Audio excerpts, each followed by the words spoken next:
Boom. Hello. Kitty cat game. I don't think there's enough content left in the game to last the entire stream, but I'm going to give it a red hot go. Actually, the first thing I want to do is actually select chapter Midtown, because I missed 2 memories. Let me actually have a look. Yep, I got everything else. So I need to redo Midtown. So that's what we're doing first.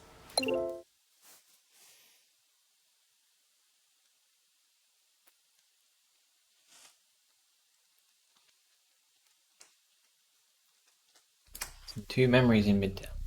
So I'm gonna have to approach it a little bit more systematically. Oh.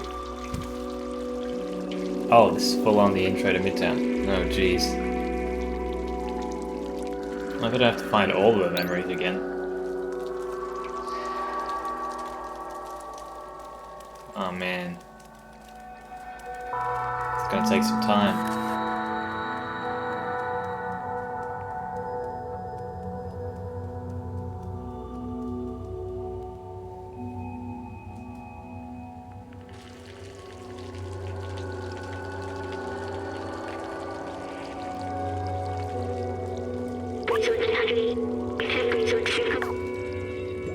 I'm skipping through this.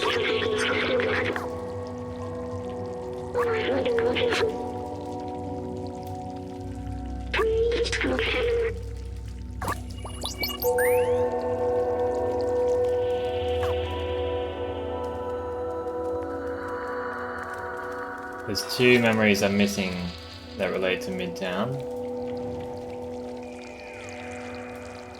And I know that they're not down here. Slower than just running.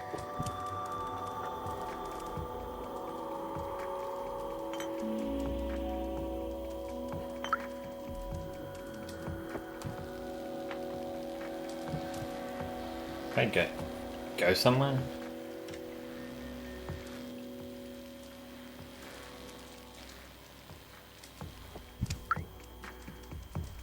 Yeah, I've done that. I've been in here. That guy's running around.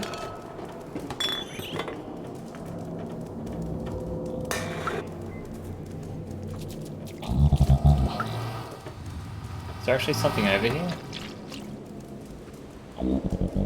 The last time I came over here I didn't find anything, so...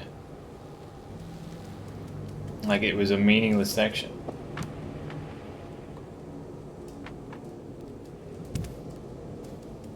Feels like this would be where the memory would be.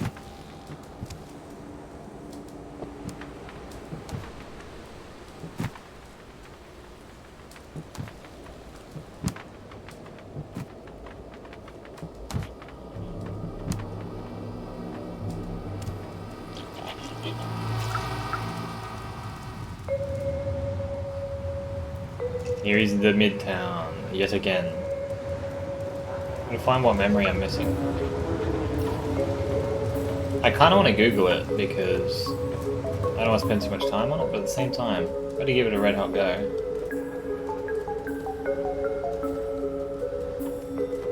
As I did say. It's music. Maybe it's in the, or one of them's in here.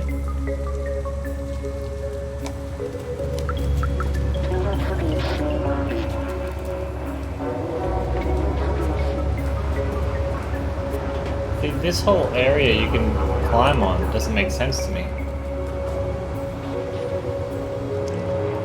Because it doesn't lead anywhere. I'm actually gonna turn this down a bit.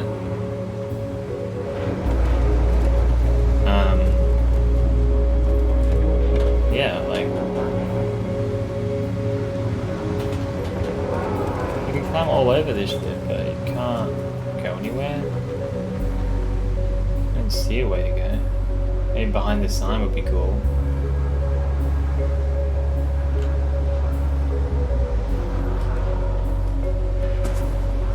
go this way?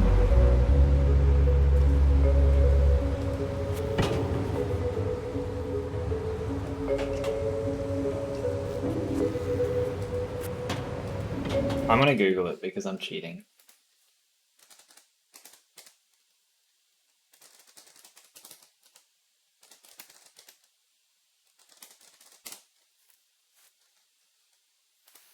Okay, I'm not gonna read it just yet, because there are things I didn't try the first time.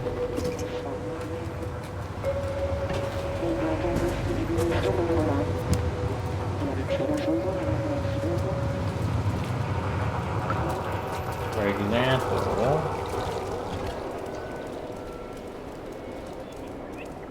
I don't think I ever went in here.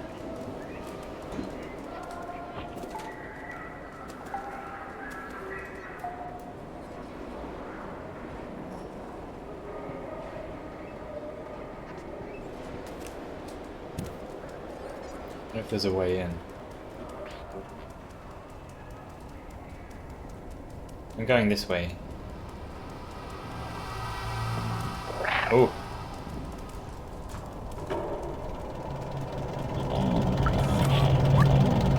Do not proceed further. The access to the outside is fully restricted and the elevator has been disabled.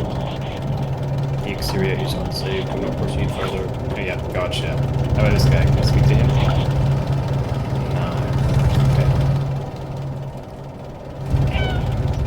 That just goes outside? Well, there's an elevator. I think there's something in here. No, I've been in here. I've been up in the roof. I found the memory up there.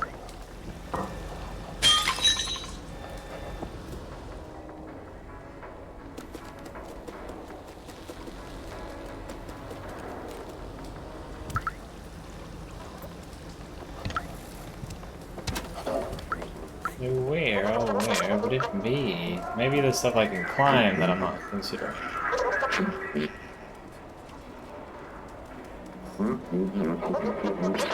Seeing much though. Can I knock this over?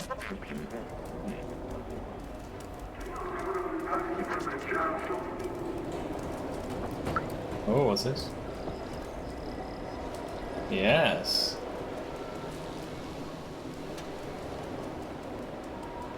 Doesn't seem like it goes anywhere, but...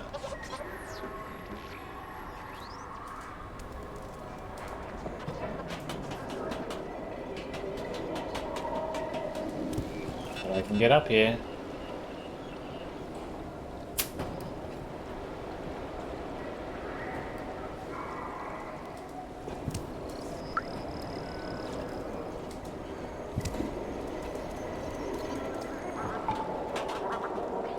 Nothing in there.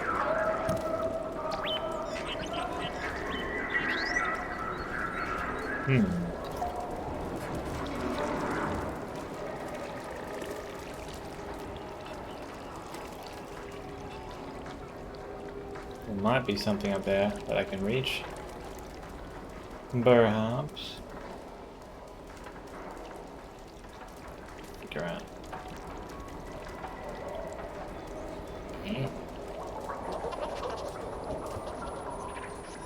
I can get up here.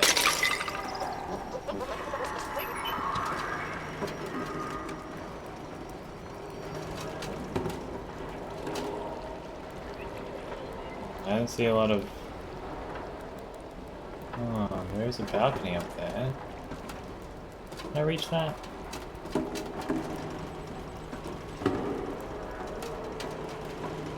I'm not seeing a whole lot of options. Let's try down here.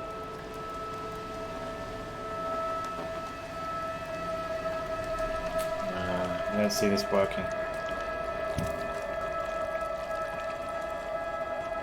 I remember this place.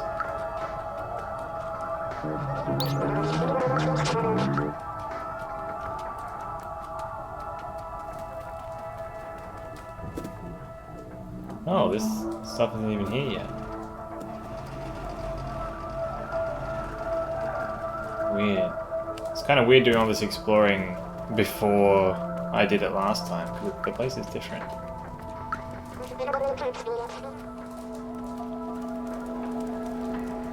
Alright, I'm just going in here. Oh wait, let me check all the doors. That's probably something I didn't do. First time around.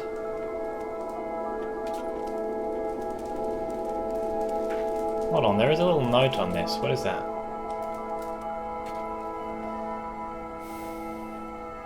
I don't know what I'm looking at there. That would require some sort of brain usage far beyond my capabilities. What that? Button? You can't give me a big red button and not let me press it.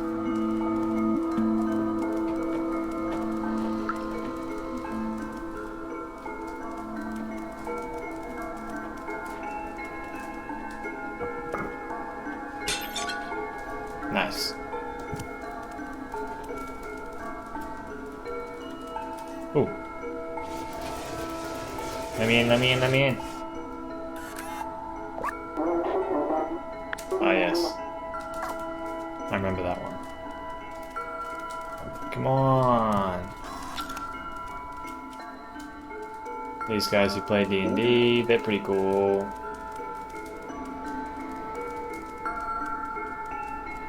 Go around to all these rooms.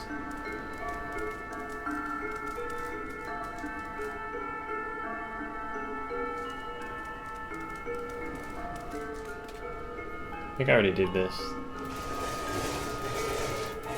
in the previous save.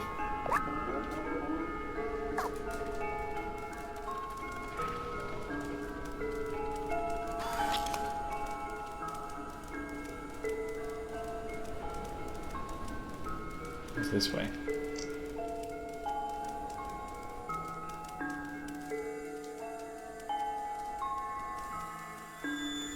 Memories here.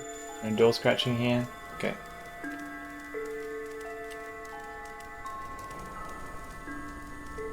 Well, that's where we want to go.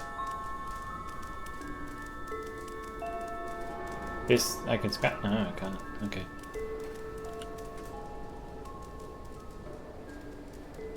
This, like, hose really seems like I'm supposed to be able to use it. But that is not the case. Whatever. Okay. Nah, I'm looking at the Google result. Okay, I've gotten this memory. Where's that?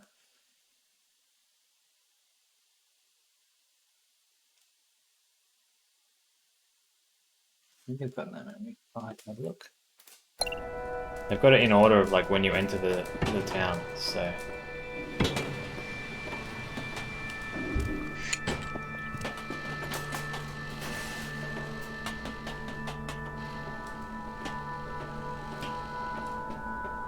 Oh. Let's go downstairs. Where is the downstairs?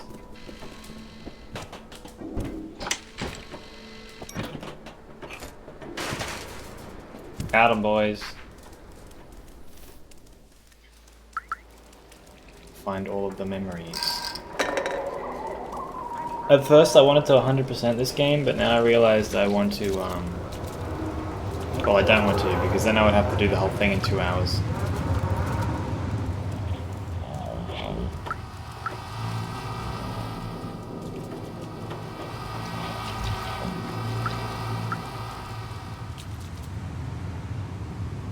Where is this? As soon as you enter the city, make your way forward and turn right into an alley just past Padre the bar. Ah, this one. I probably have gotten this then.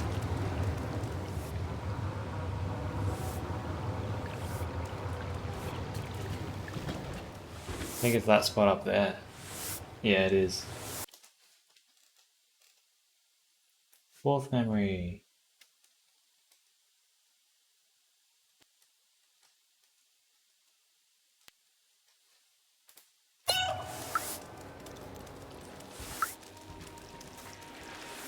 Looking for a string of red lanterns. Oh yes.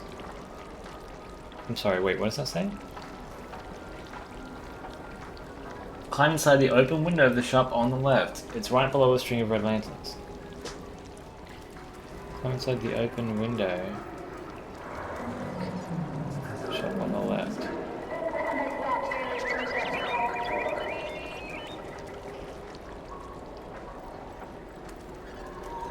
What open window is it talking about? Maybe it's over here?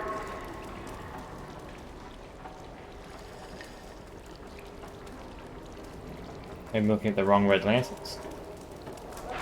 Oh wait, maybe it's sorry champ.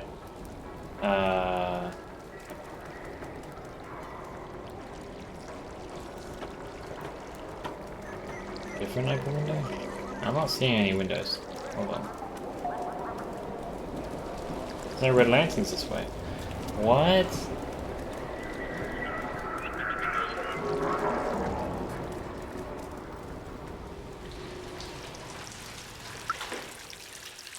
Through the red lights.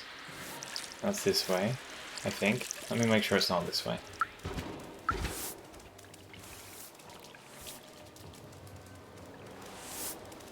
I'm inside the open window of the shop on the left. It's right below a string of red lanterns.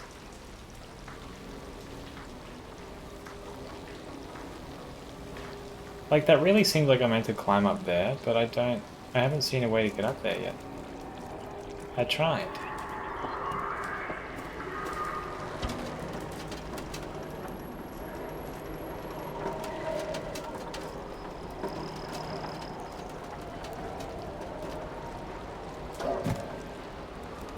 No open window. Anywhere around here.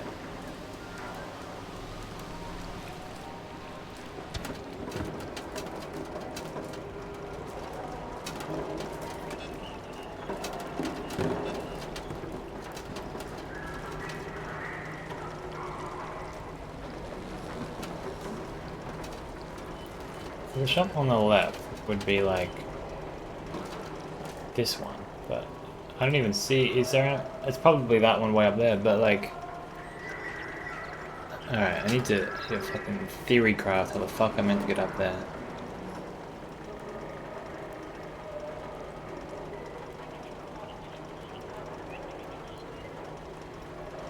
I feel like I'd have to go this way first. Wait, what's that over there?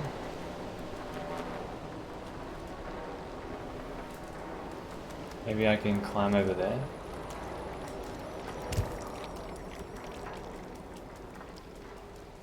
That's an open window. How do I get up there?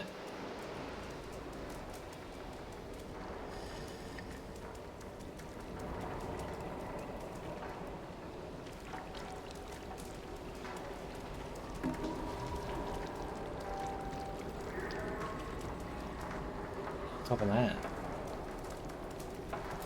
I do not see a way to do that, but that isn't the window, I'm pretty sure. No way. How the fuck?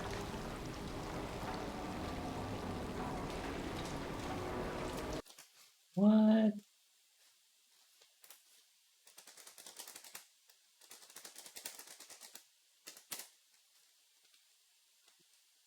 Alright, let's look at this other side. The memory locations.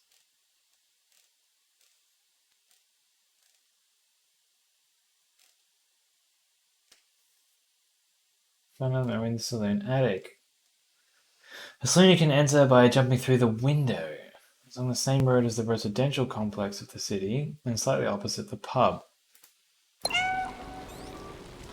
Slightly opposite the pub. Oh my god, this?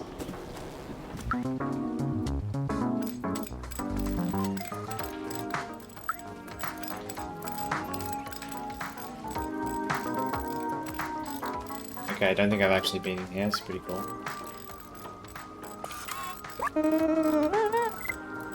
You know, work is work. Slippy, don't lose your head about it. How do I talk to Slippy? Oh! Slippy. Ouch! What's that weird feeling? That's crazy. Here we go.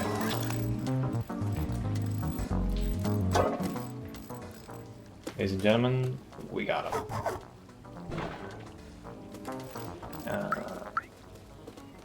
Time to remember.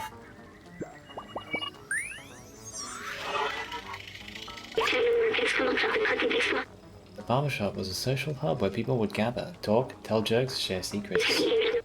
It was a fun place. Even after the humans were gone, the companions kept the shop going. Turns out hair is not a necessary ingredient for a successful barbershop.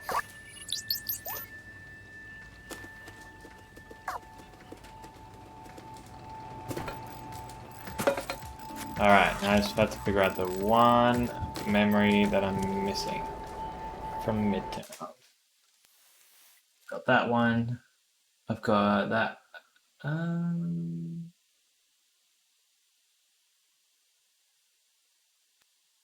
After the factory mission. Okay, so up to the factory mission first, which means I'm gonna have to rush through to that.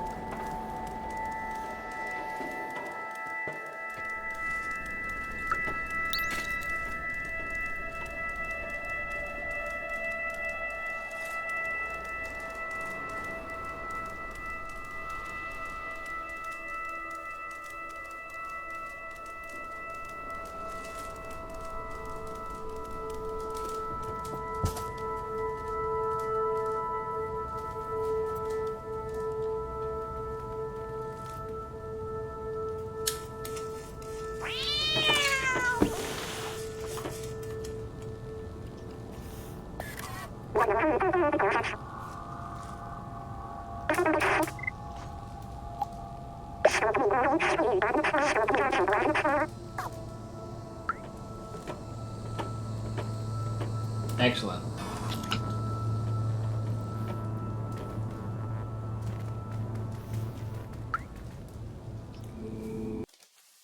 I'm gonna just rename this name real quick.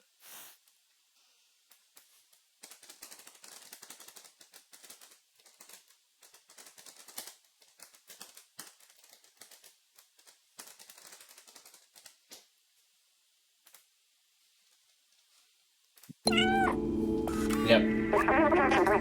Teach me the ways, Clem.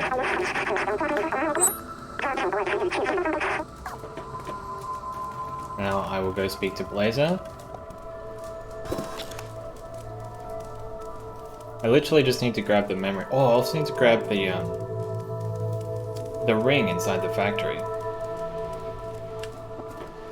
Oh, what am I doing? This...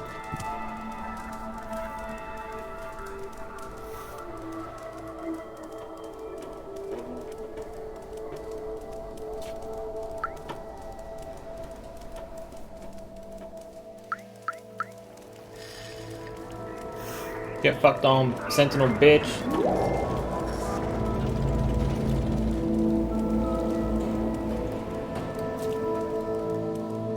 This is the wrong way.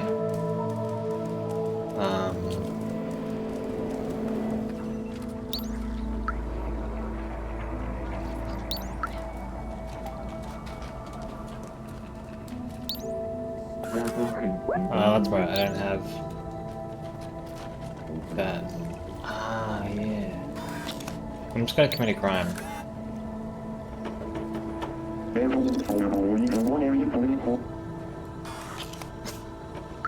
Damn, that's crazy. Okay, I'm not gonna commit a crime. So I do have to go back and help these guys.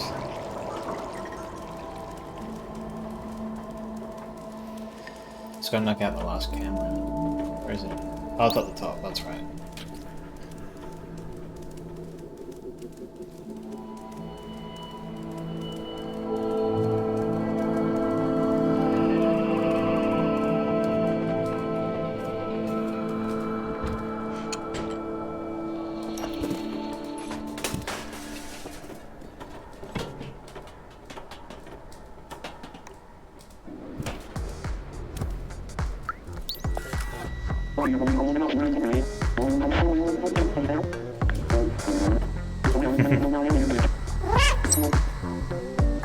Oh, that's cool. They also kind of, in that text, they foreshadow, or like, suggest. Yeah, no, I guess foreshadow is the right word.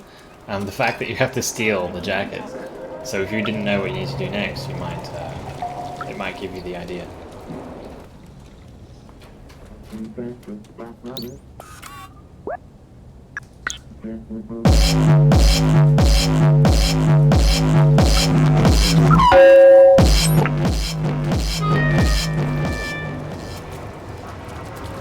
Where them hats at?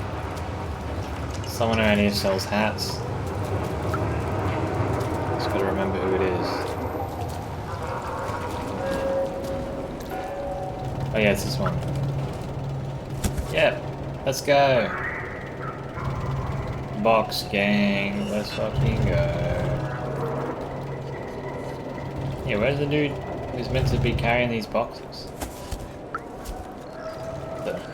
Oh no. Hey. Stupid lad. Key, you can get back. The boss is not happy. Like I stuck up at the bar again, there's another thing coming. Oh hey, you wanna get tripped over? The bar is like over here. Ah yes, so all those interactions are necessary. I actually thought they were just fun little side things you could do. I guess that makes sense. They made the game, they want you to experience all of it. Up to get champion. Time to work.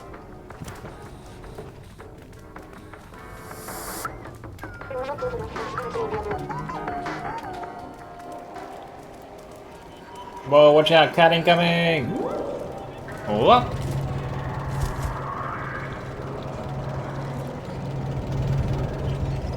Alright, he's on his way out.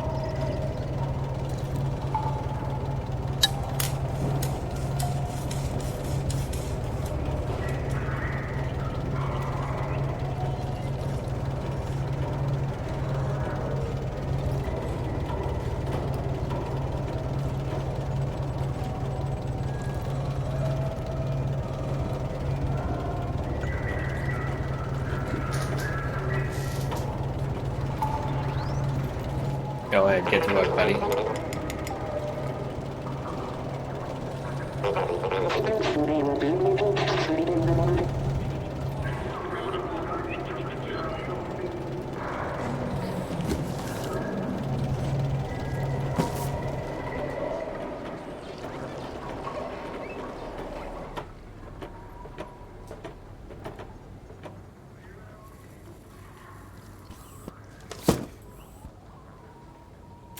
Yep, you champion. Just need to borrow this. Hey. I'm gonna go chat with Blazer.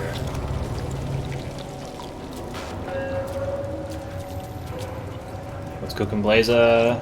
Have some toys for you.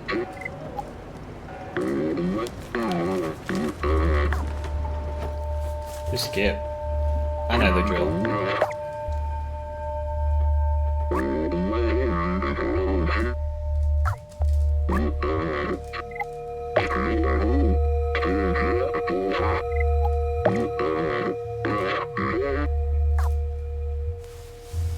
You got this, buddy.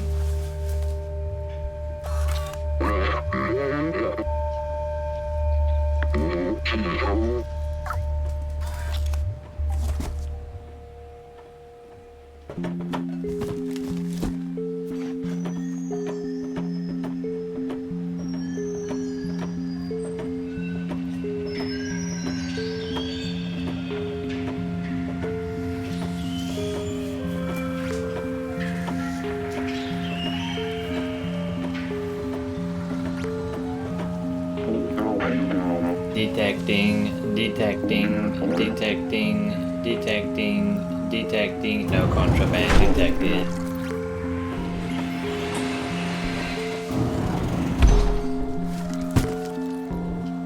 Howdy, partners. Oh. Oh, that's kind of crazy, bro.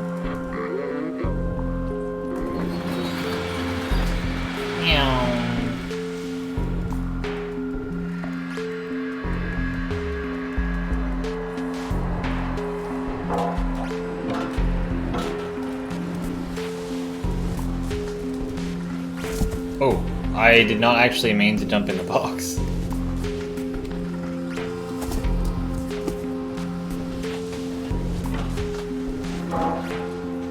Oh, what am I doing? Oh, I'm just gonna sneak around behind this dude. That's right. This guy. Yeah, what's poppin'? Essential street to help me. They told me if no place to go, more work. Yeah. I would love to get you your keys from down there. Last time I couldn't see a way down, which was silly of me, because of course there's a way down. I just have to figure out where the fuck it is.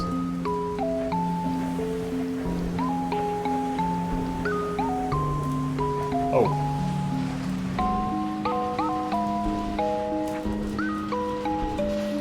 I don't know what the way down is, though. This is all liquid.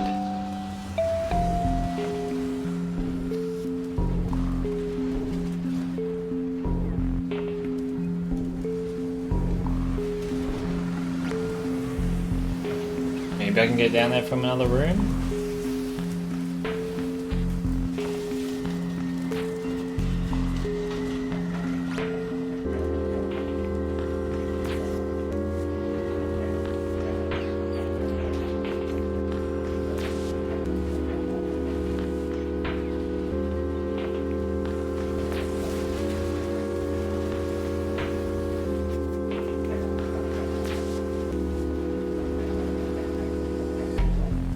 Oh well.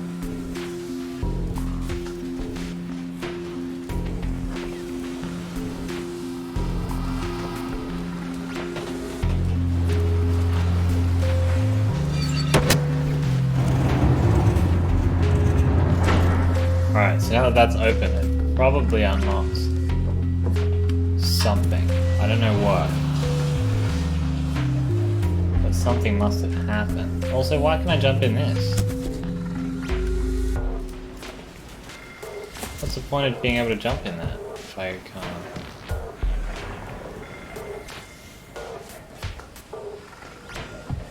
Do anything with it? It's an odd place for it. There's a door over there.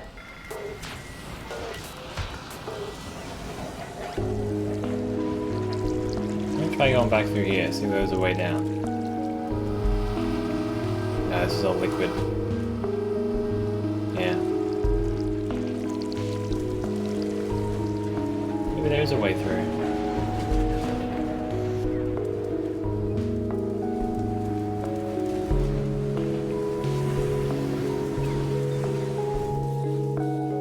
See a way through in here, it's all liquid as well. I think it's got to be in this room, but I just don't know what it is.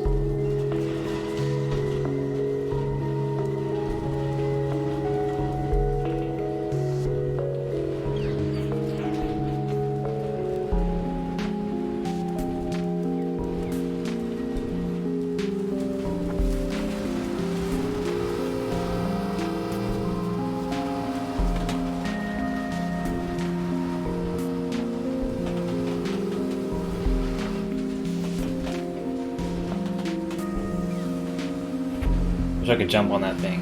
I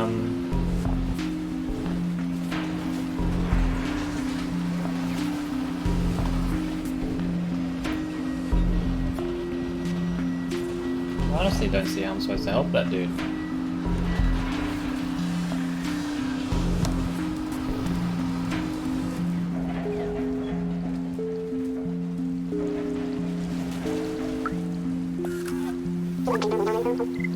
Where could I have put them? Are they down there? Maybe they're not. Maybe the keys are up here.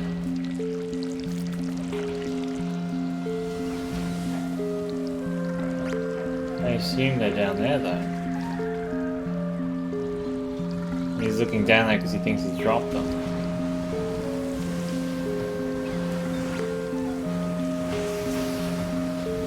Okay, maybe I'm stupid. Okay, that was never in question. I was always pretty sure I was stupid, but it's the one thing I didn't do, other than that other memory I was missing. I'm being a bitch. I'm gonna Google it. Stray Factory keys. The worker keys. They're not down there. Okay, that's immediately, I don't actually know where they are. I didn't check that, but I did see that they don't seem to be... Wait, let me double check. There was a picture. I don't think they're down there. I think they might be in this room. Perhaps.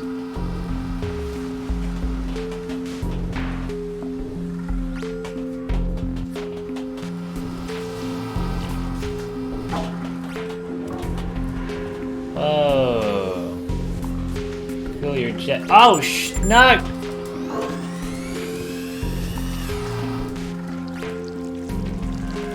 He's not gonna follow me through.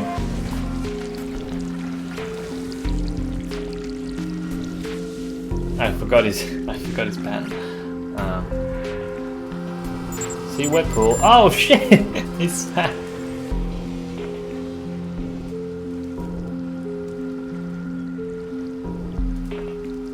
Oh, yeah, he's stupid.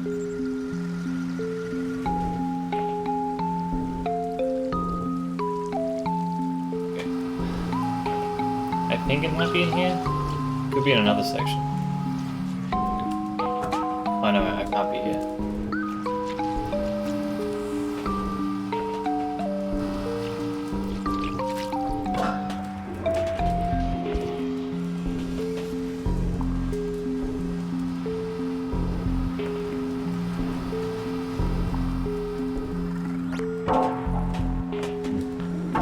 I don't think it's in here.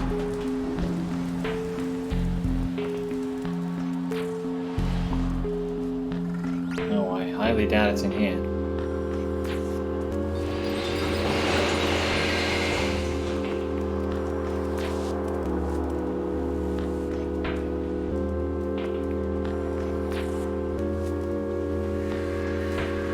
Okay, I'm looking at the thing I googled again.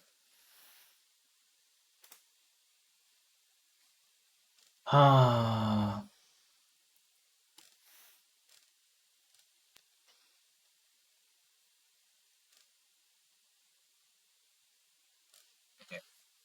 Again, I have some rough direction. No, what the f- oh, I meowed by accident because I tabbed out.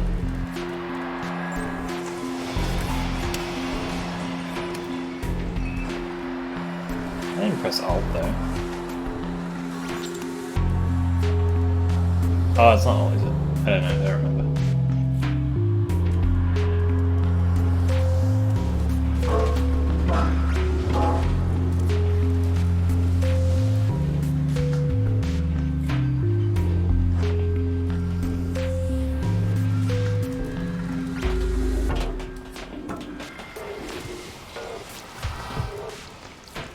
Somewhere in this next room.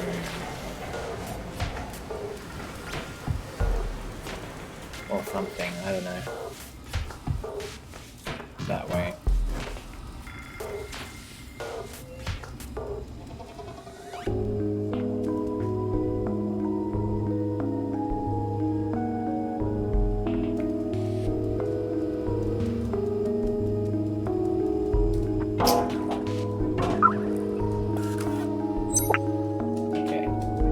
I did it. I got the thing. Oh. Oh, that's going to be interesting.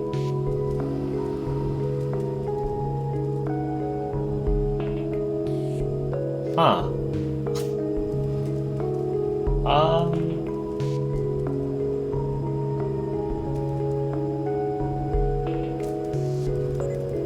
No, stop looking. It's rude. I ignore you. Yeah, I was too fast.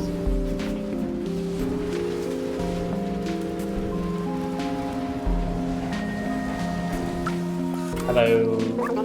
I cheated it. And I got the keys. Thank you so much. I've been stuck at work for so long. Come here, I have something I can give you in return. A Nico Corp badge. I knew it would be a badge. Hell yeah. Close all this Google stuff, which I cheated with.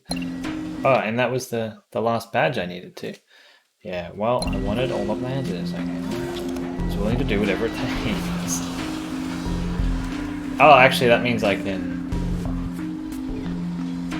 No, I'm not done here. Ah.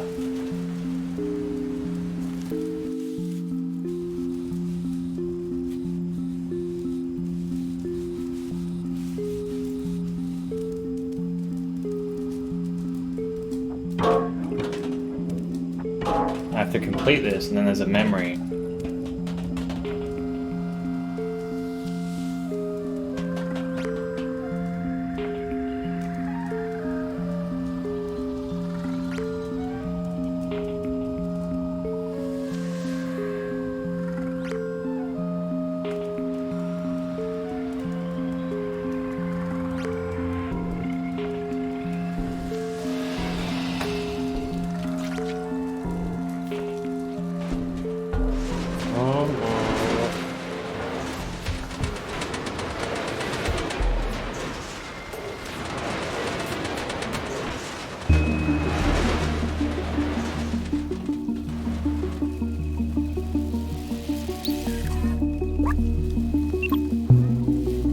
Come on, Robo. I need you.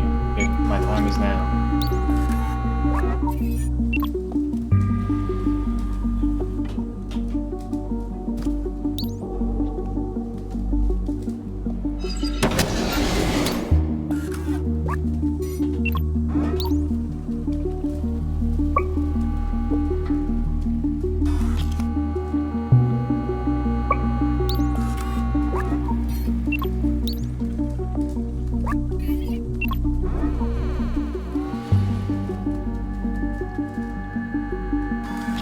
Hit on the button. Good job. You sleep now. Now I have a barrel.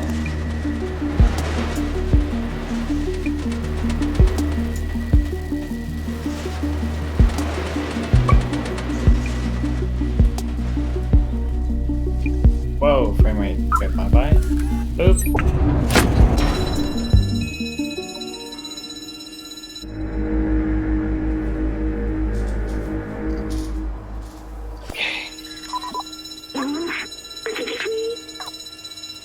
Yes, I did all of this.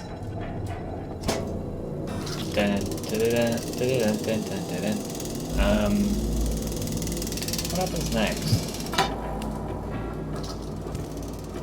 I go back to Clementine, I think. Actually, I think I can just get the memory.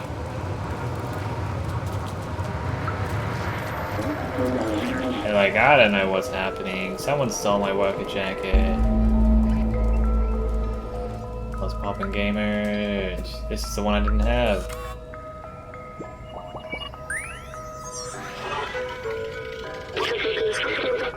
The Sentinels. They were meant to protect people.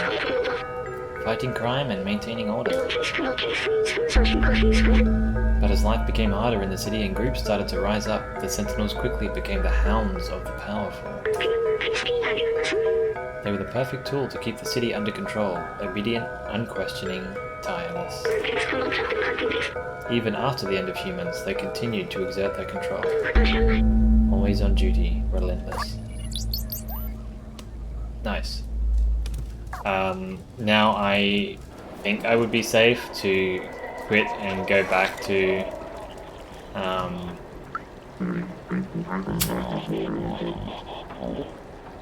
like reload back into jail, which is where I'm actually up to. I hope so. I think I should be. Oh, maybe I'll just continue from here.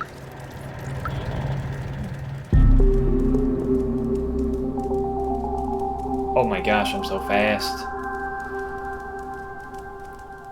Kind of too fast.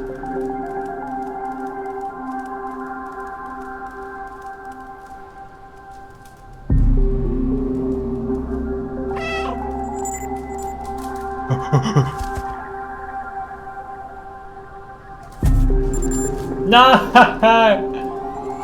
Don't shoot me! No. I haven't seen what they do. That's fucking brutal.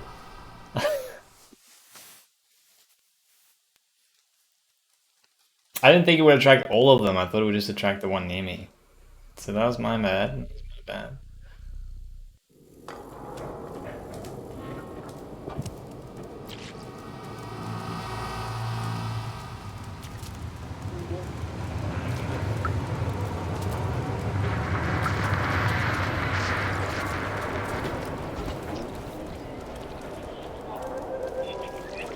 Yeah, you dance at him, boy.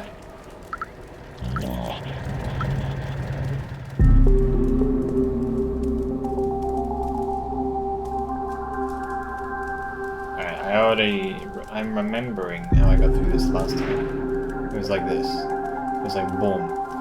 And it was like boom. Then it was like boom. It was like boom.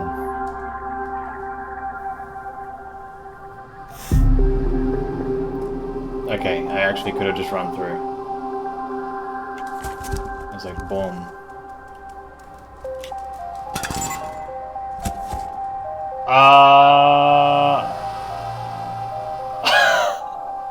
You wouldn't shoot this box, would you? Oh no!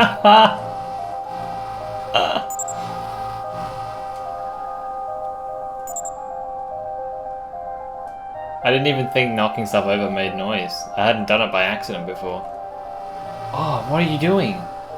What? I didn't make a noise. Why are you here? Was that like some other one from halfway across the building? He only just got here to search.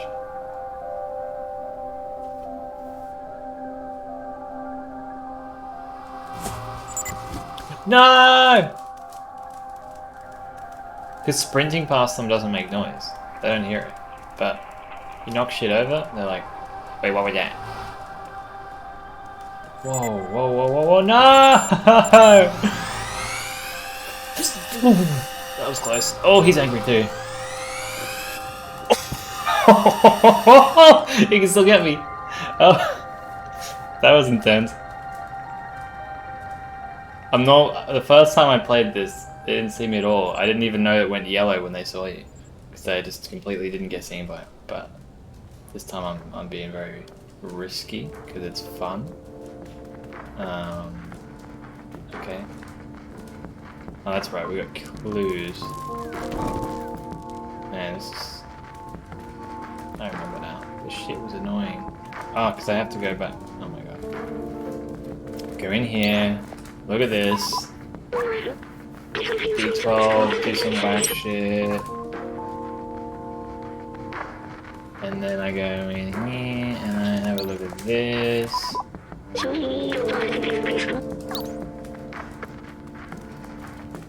And you have a look at this. I go in here. Have a look at this.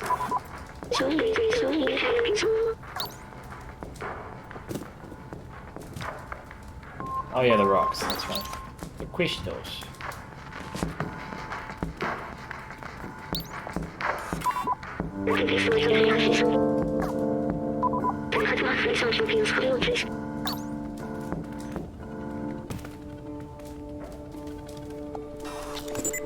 What the f- Oh! Holy shit. I didn't think it could shoot and like miss. I thought like once it shot you would just you lose. I didn't think it could miss. Okay.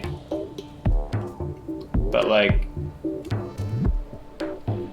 I have to hang up here for a bit. I got through it so flawlessly the first time, I genuinely just don't remember like the parts.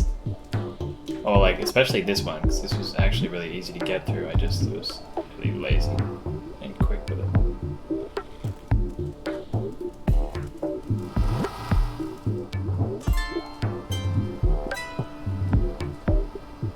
What's he doing? What the hell is this? Oh, you gotta be shitting me. Whoa! Run! I'm sorry. I'm sorry, kitty cat, but we are alerting fucking everything that is possible to alert. No!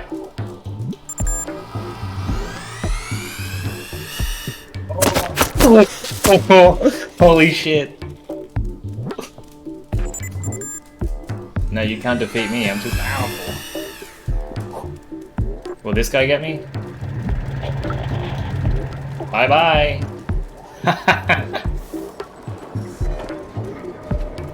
That was way more exciting than when I actually just successfully snuck through.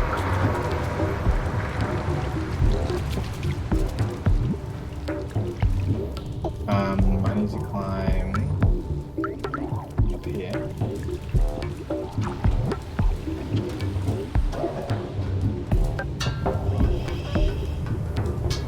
I mean...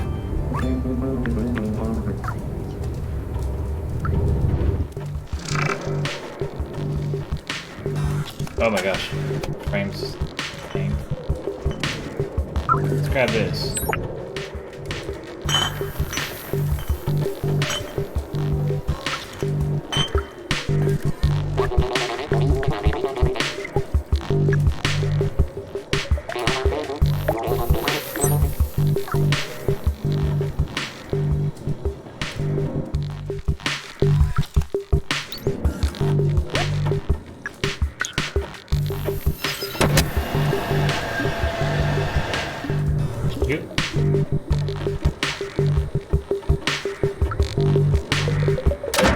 Hit it. There we go.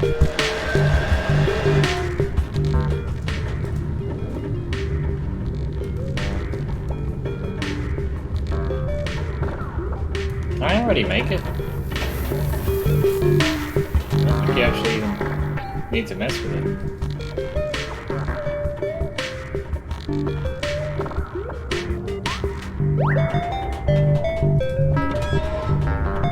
No, you can't. Okay.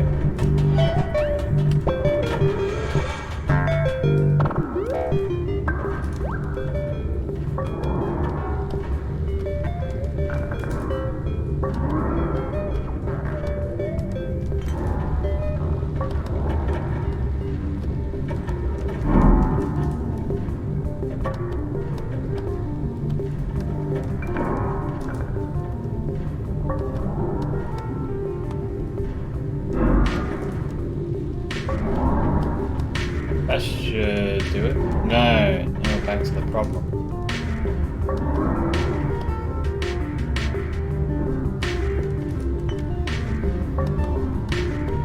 Oh man, I did it like instantly the first time, through sheer luck.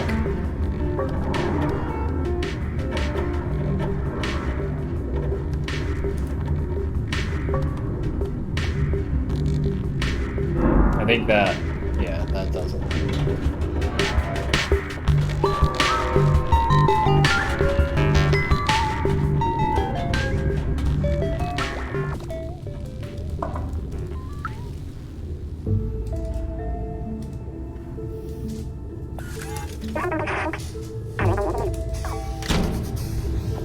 No.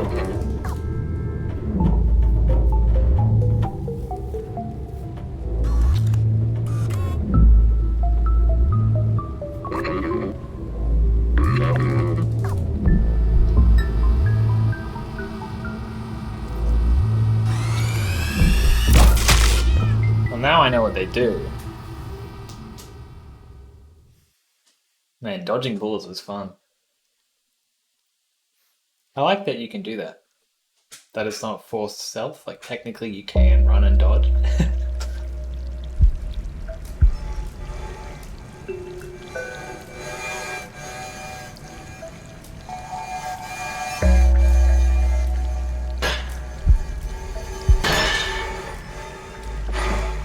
Okay, so this is where I'm up to.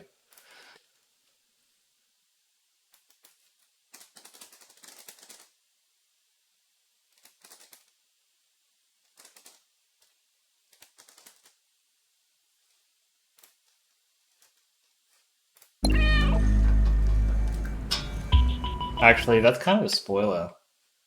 Let me change the stream title again.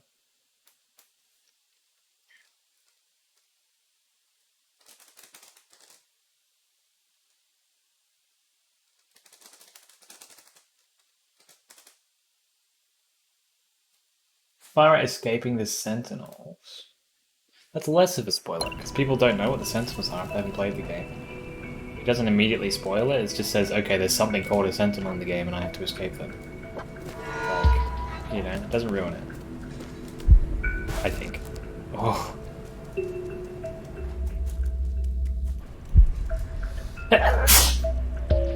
Jail.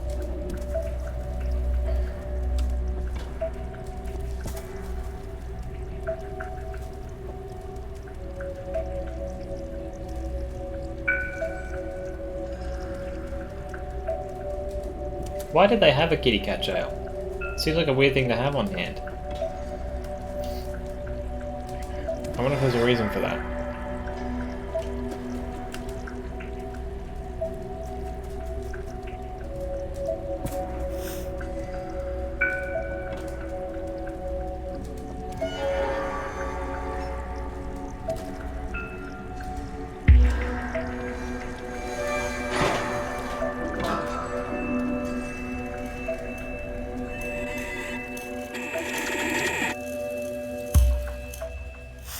Where you at? Oh my god. That's fucking brutal.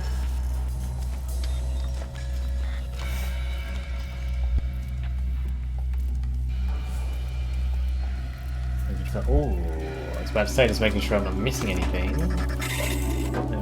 Except this is not a bonus thing, it's literally where I'm meant to go.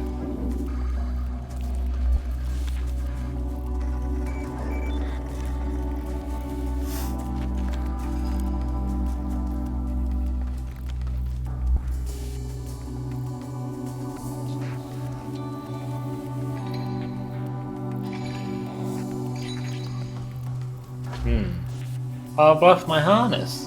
That's the B12.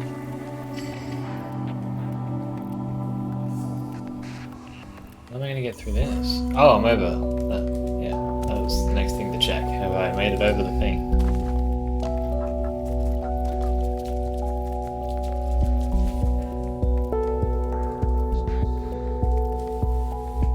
There's a vent there.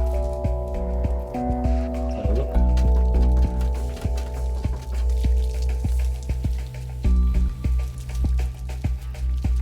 Oh shit.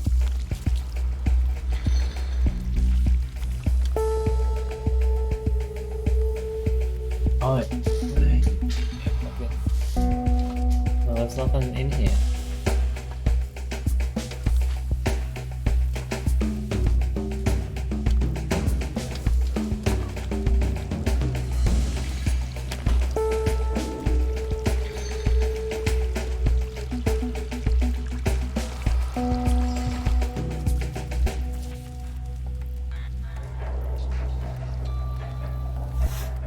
Oh.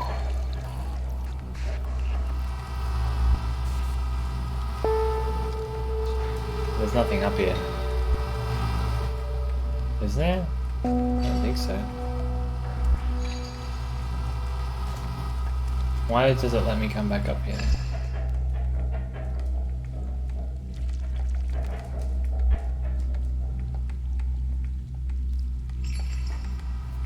Maybe I can unlock that? Oh shit. We're good.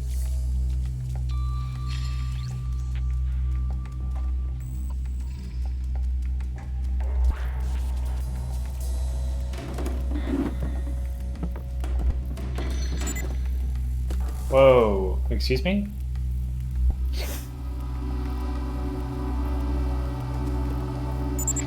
Some of you are like profiling me just because I'm a cat, that I must be a thief.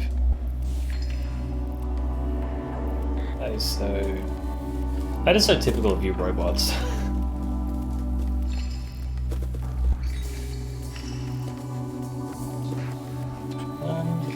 I'm supposed to be able to get into that room. I don't know if I got into it or not. What the fuck?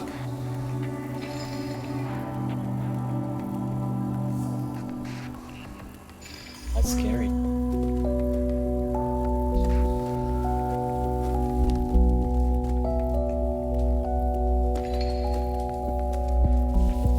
Yeah, I'll check that out later.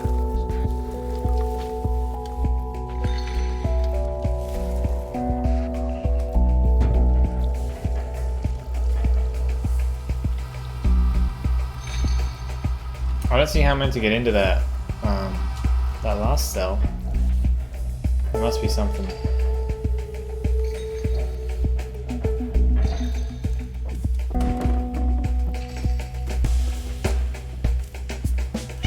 Oh, Jesus. Meow.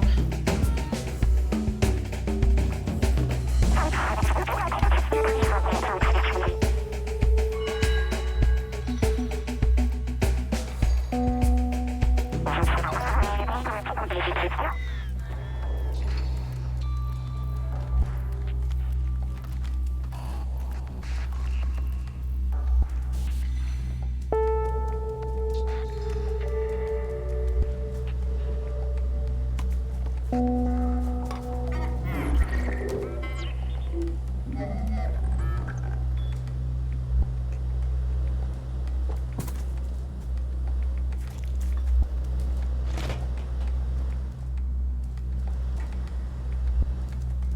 my gosh.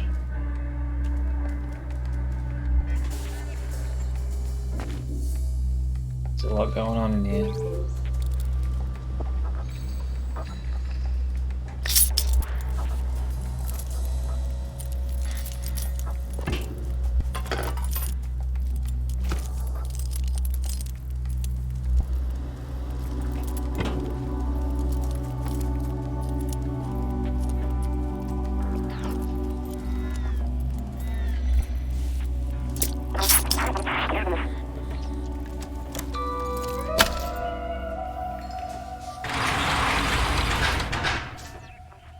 Alright, Clem.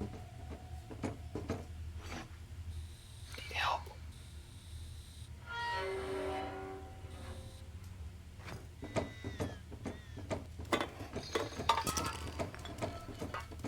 But there's content that I haven't touched yet, Clem. Hold on.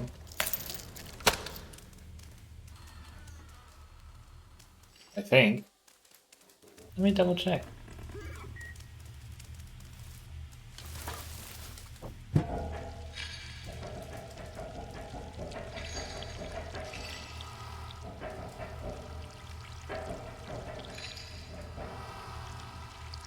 Bruh. How the...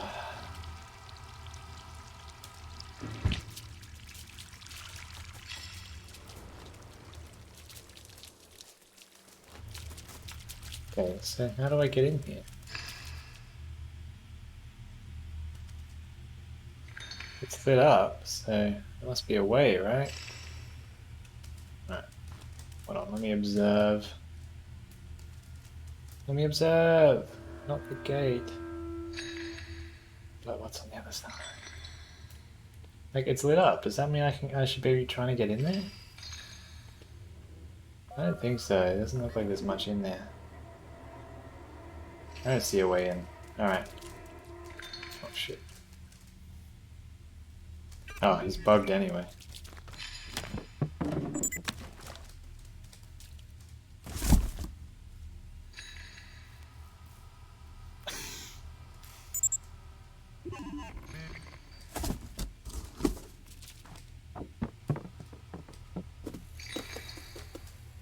Okay, guess I'm just escaping.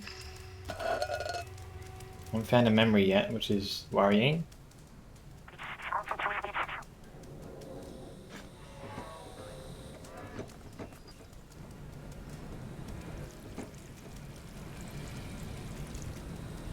You wait here. What, are you following me? Oh.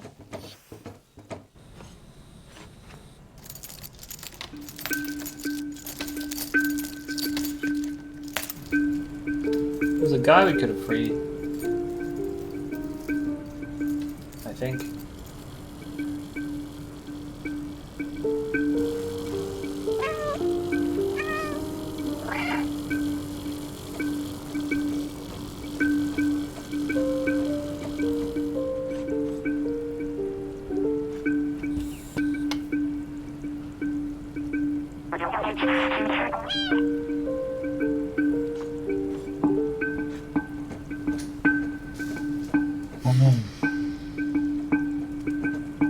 Gonna open that for me?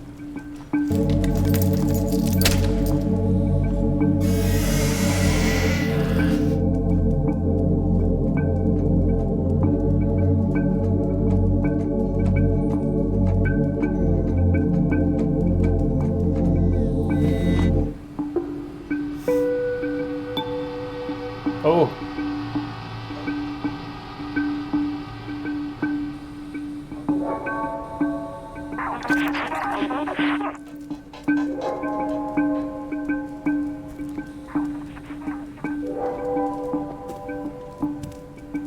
What have we got in here?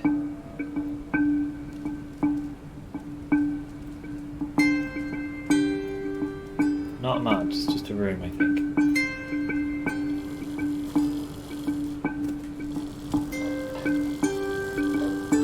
I don't think there's actually a sentinel that patrols with you.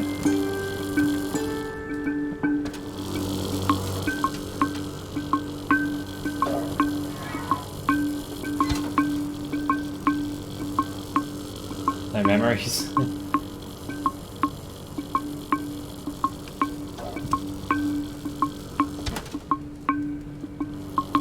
Should I be trying to unlock that door?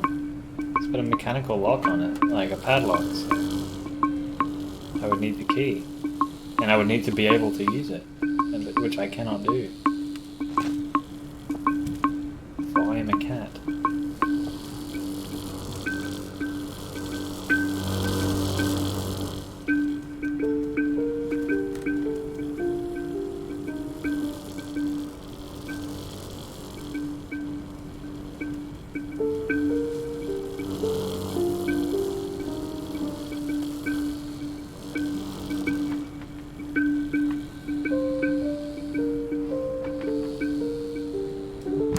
Does this room help me?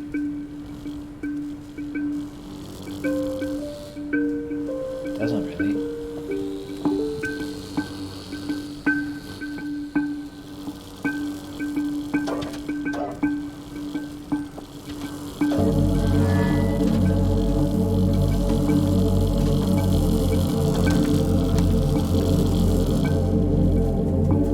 Maybe there's something in here I missed.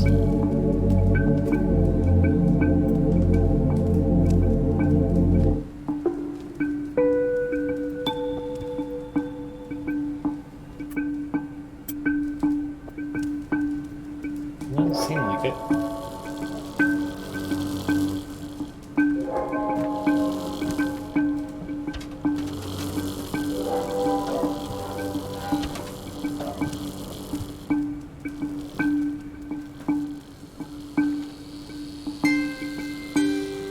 I think I'm just supposed to use this window to get past this laser.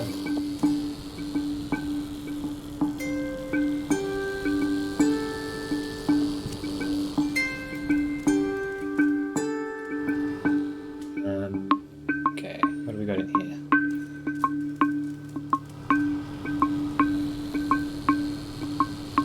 Oh, I got that thing.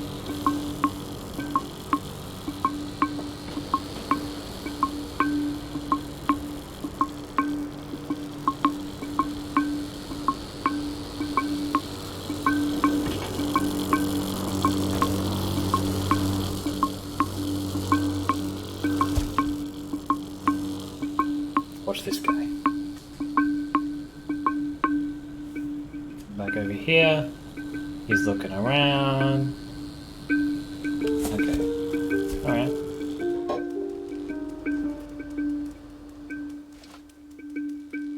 Alright. This power cable will deactivate a bunch of shit. Okay, let's do it. Oh! Oh no, no.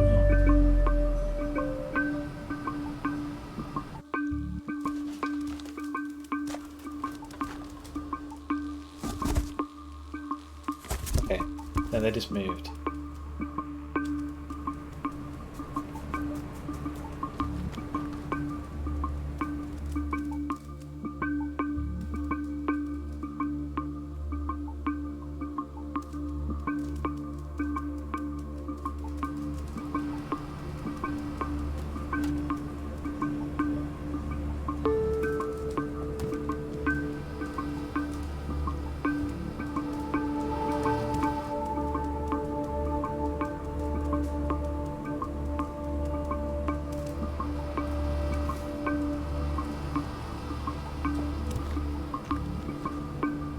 Oh!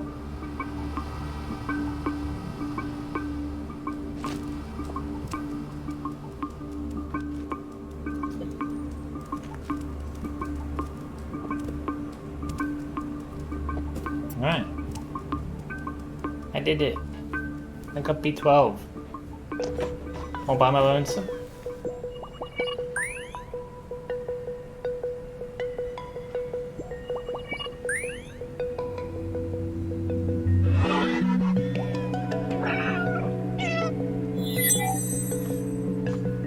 You know what I just realized? This game's also flipped the owner and pet relationship. I felt like I was trapped in my lab's computer system again, all alone. But you came back for me, and I can't believe it. Forgot the voice I do. You're a good friend. I'm so glad that we're all together again, but we're not safe yet. We need to find a way out of here. Can you open that door just there?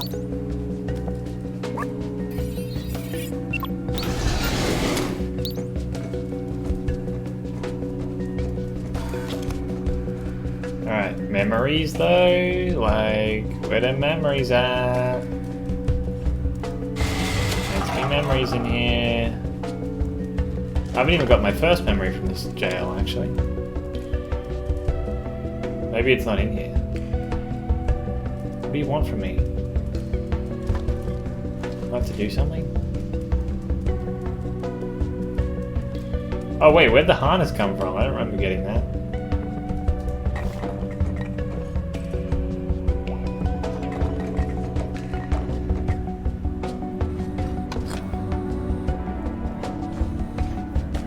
Beats the cat, kills the cat, has a sudden thirst for blood.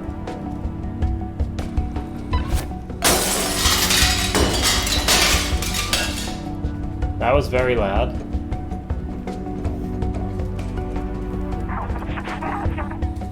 Yep, thanks, champ.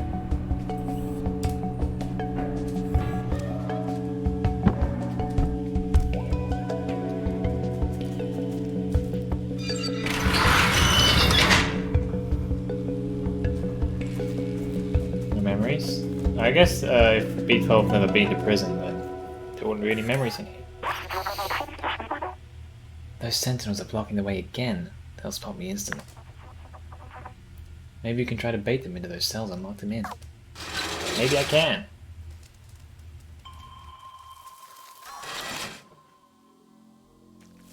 Sneaky.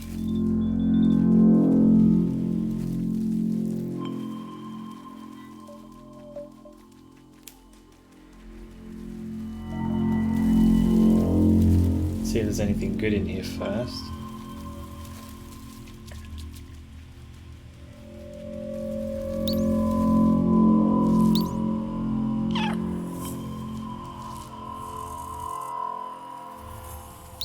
Wasn't close enough. Jesus, that noise is terrifying. Oh god, its range extended so far when I did that.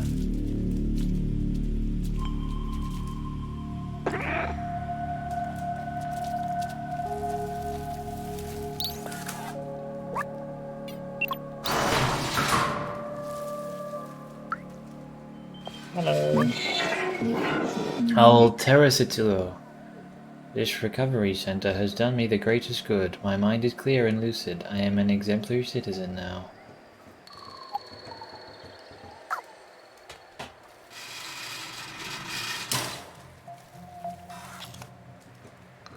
I can't meet you? Oh, he's out of it.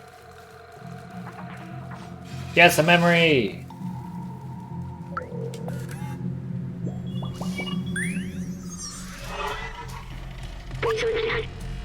This poor fellow. It seems that the sentinels are ruthless when it comes to defying them. That's what I feared. They have completely erased him. No more emotions, no more self-awareness, no more memory. Please, let's not get caught. Oh, that was the last one. Nice.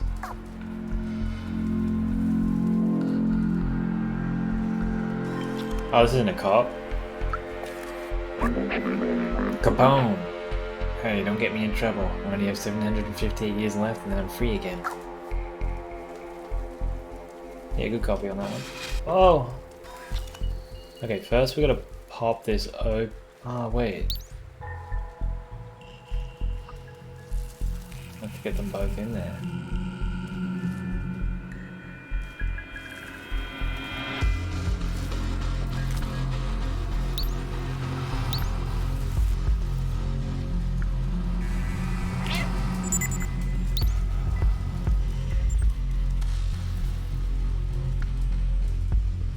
Both.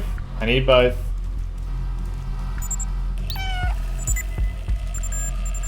Oh no. You can't shoot me. I'm too fast! I'm too fucking fast! Hack! Ooh, that was close. I could have run away while he was hacking. I didn't actually have to hang around. But I did, because I was just frozen with fear. Lupin. What you did. That was funny. Okay. You have a good day, my sweet.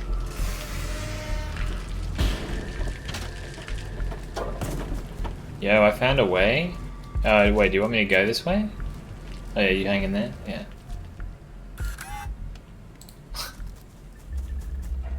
There's some polish. Oh shit, I thought his fucking butthole was the sentinel.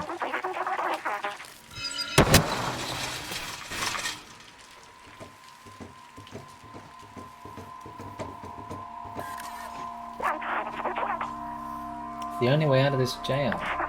I think we can open it from that control panel control room over there. We have to find a way to get access to that room though. Let's look around. Okay, if you insist, I will look around. I was just going to wander blindly, but now that you mention looking around, it's kind of sounding pretty good. Oh, I found...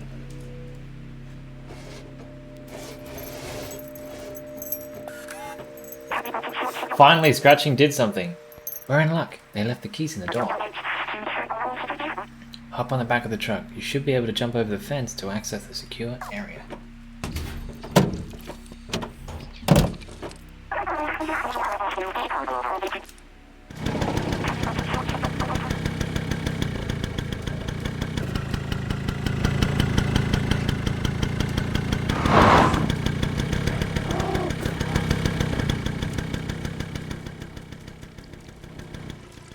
I think that I like that in some games things can feel very scripted, like a cutscene has to play, and then it cuts to black, and then it cuts back to gameplay, and now you can jump on the truck and jump over. But in this case it feels dynamic, even though it's done in a way, since it's prompt based, they could be like just having like, they probably maybe have like a prompt map, like here are the jump prompts on this map, and they load a new one while it's driving. So it might not be entirely dynamic, like, you know, dynamically figuring out when and where you can jump, but it feels close enough that it feels good.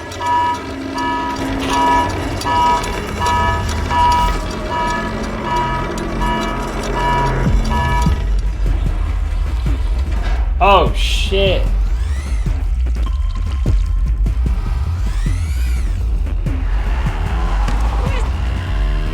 Let me on!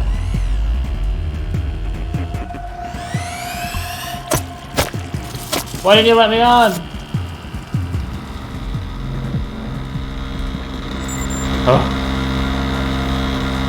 Man, this guy just like... Did Clementine just leave me behind?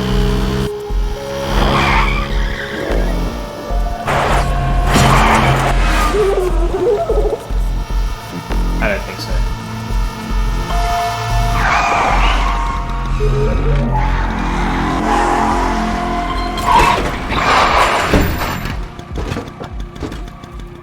Clementine cares. Clementine knew I could catch up.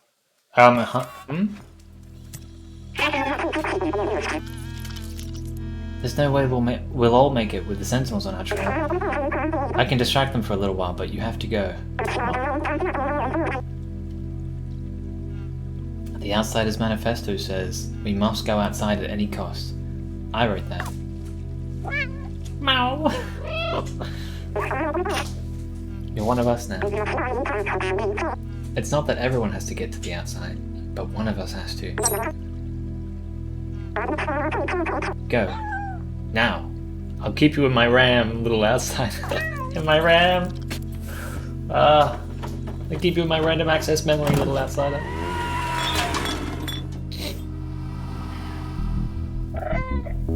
Oh. Maybe part of them knows that our kitty cat belongs out there, you know. And they're like, I'm just gonna let you get out. Because the robots were likely born here.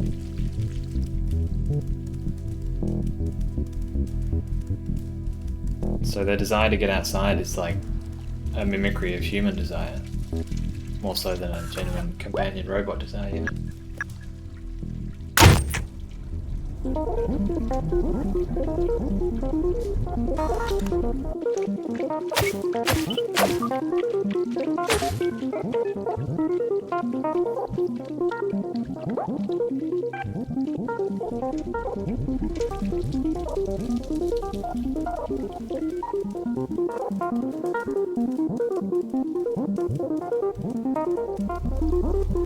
Yeah, the music in this game is so cool.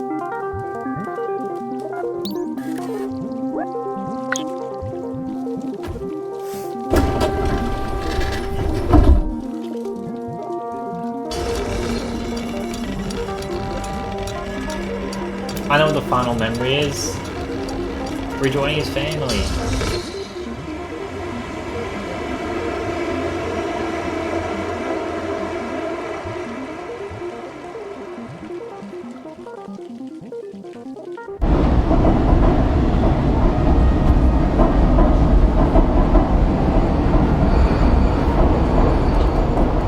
Control room.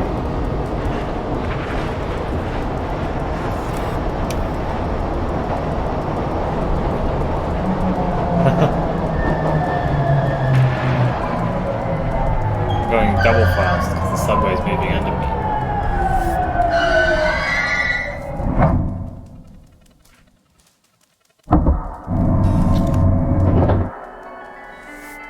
Go! Hey! Helper 477. Hello, how may I help you? Interesting. You're a dumb robot. To me that says there may be humans here. It's also all very clean. But this thing's jacked up. Maybe not. I check under the rails again. Looks pretty clean under there.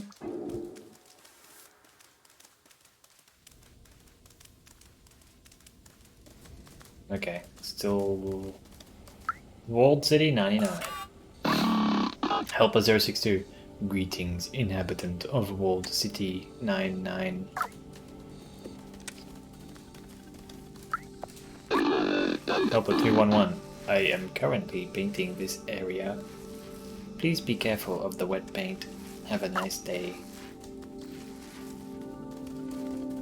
I'm not putting a lot of effort into this, I just want to be clear. Like, I could do so much better, but I'm just like, wait.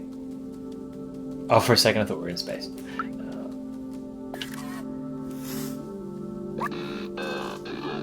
Helper 556.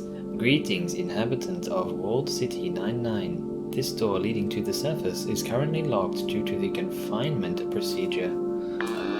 Please refer to any certified engineer inside the control room if you have any requests. Have a nice day. Thank you, Mr. Zen. Zen man! That's the control room. That's what he told me to go fuck myself to. Hello, bonsai tree cutter. Helper 795. Hello. The city has been sealed for your safety. Please refer to any certified engineer inside the control room if you have any requests. Have a nice day. Oh, shit. There's the tower.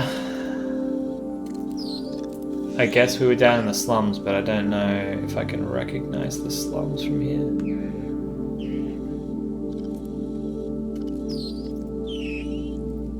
But I assume we were down in that middle glowy bit, and the Midtown is over there. Number 616. Hello, my current task is clean the window. Please refer to any certified engineer inside the control room if you have any requests. Have a nice day. Yes, I think I will refer. Hello. I'm not gonna read this. Oh, he didn't even say go to the control room. That's how you can tell the obedient ones from the rebels.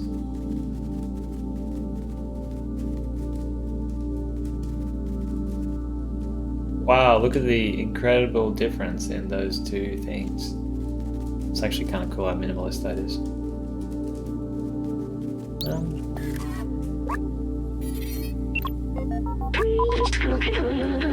The control room is closed by some sort of a security protocol. It says that only humans are authorized to enter.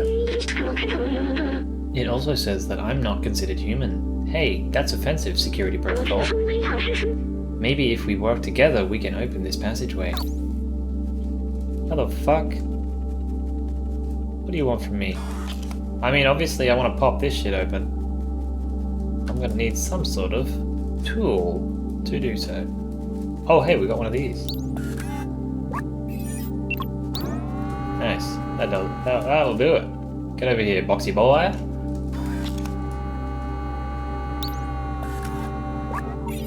Oh, that might not be close enough, actually. It might not be. Oh shit, he like parked. What the heck? What the? Are there more of those around? It parked itself.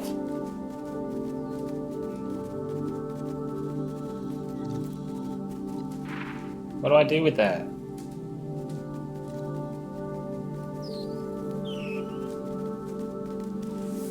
Why did it park its ass there?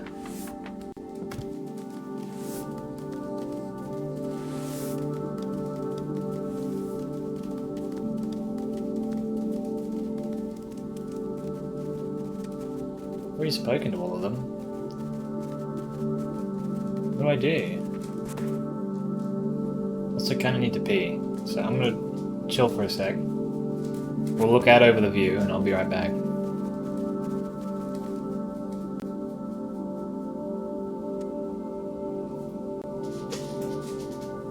Right back.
And back. To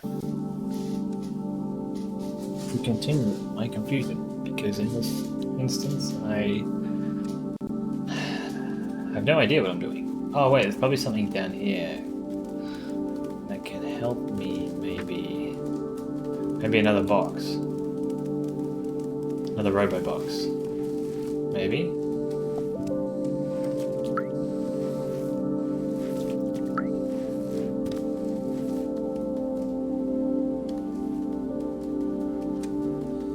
Let's see another robo box.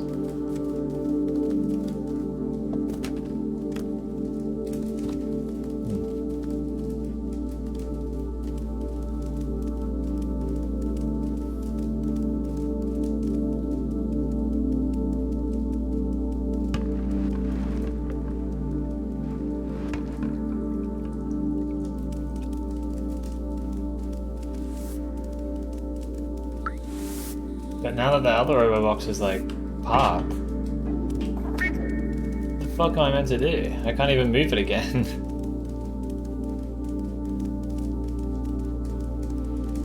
Is there anything on the subway?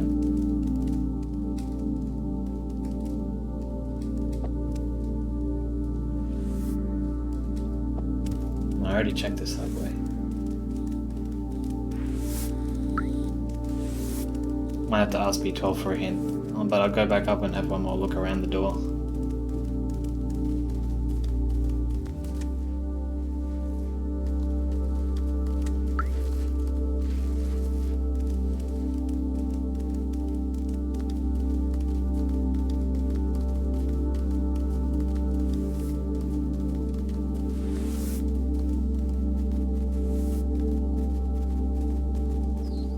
Seats.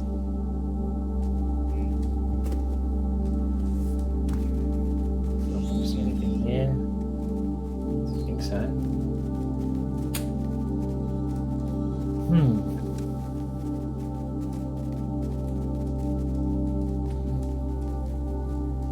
Oh. Inspect. Oh. I really don't know why that was able to open this, but okay.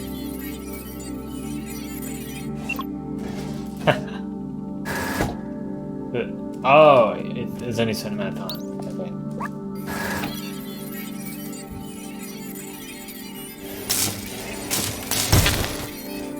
Okay. Territory. There you go.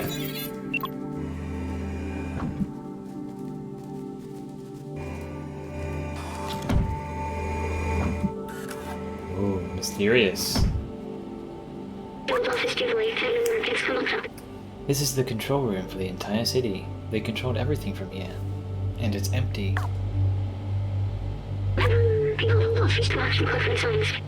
I remember hating them so much. They had everything. Clean space, limitless power, freedom to move. Little good it did them. The plague. I remember now. Everyone was dying and they thought they were above it all. They did nothing to help us. I watched my family die. I felt helpless. I couldn't do anything to save them. But I can still help you. We can still go outside. Together. I will carry the memories of humanity and the people I love. Very like, I don't want to disrespect your moment, but I think this is really good. I remember everything now. I feel amazing. Thank you so much. Here, a little present for you. What? I dislike it, but that's okay. You know what? It's sentimental. It was a gift. And so I'm gonna say thank you. It was not to make you feel bad, because I appreciate the thought, you know?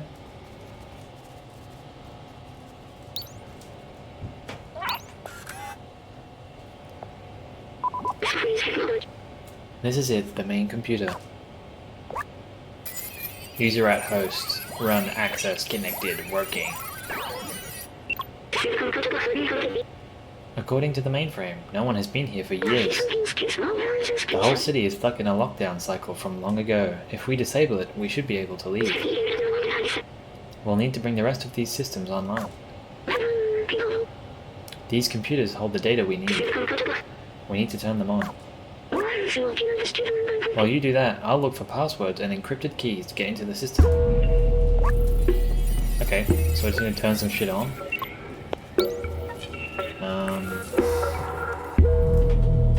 Easy.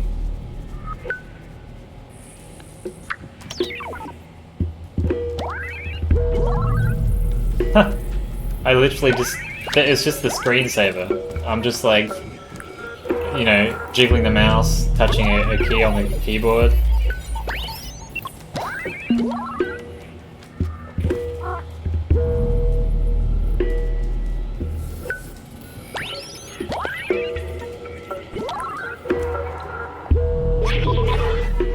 It worked. Good job, my friend. I found it. I know how to open the city. Something's off here. Wait, maybe there's a way around it.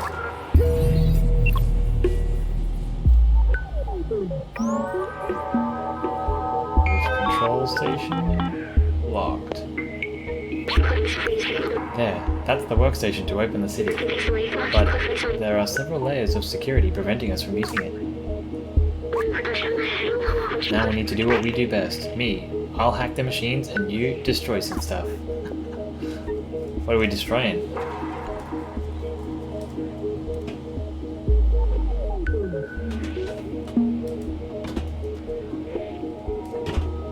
I don't even know what the fuck I'm destroying. This?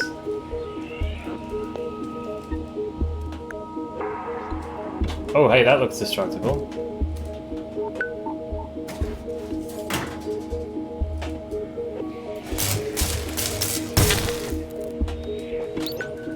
Get hacking, baby. Oh, shit. The system is taking more than I expected.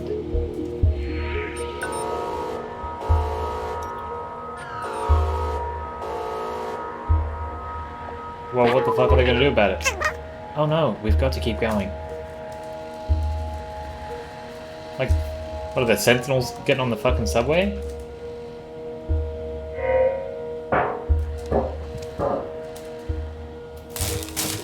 No, B12 is gonna die to get the cat out. We don't want that. It's also kind of predictable now. Like, Clementine already sacrificed herself.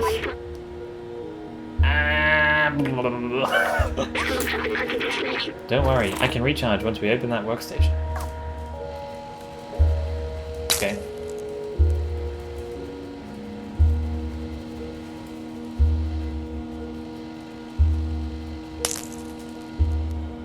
I don't know, doesn't it, like, people have already sacrificed themselves for the cat, like, we deserve for someone to not have to do that? Like B12?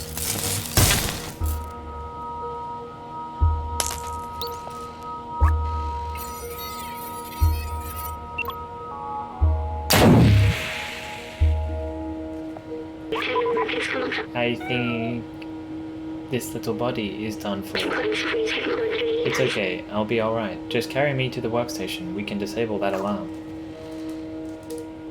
Oh.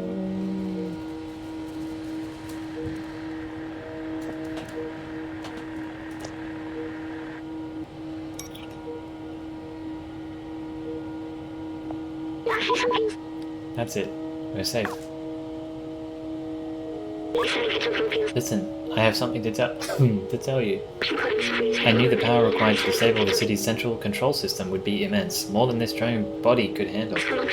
But with security now disabled, I can take control of the system and open the city. Overriding it could destroy my software. But I made that choice when I hooked into that first computer, and the consequences it could bring. I'm sorry we won't see the outside together. I thought I needed to carry on the memories of humanity, to hold on to the past. But I see a future in the companions, and you. Here, let me take that off you. Not my fucking badge. You were my friend, the very best I could have asked for. Thank you. Meow.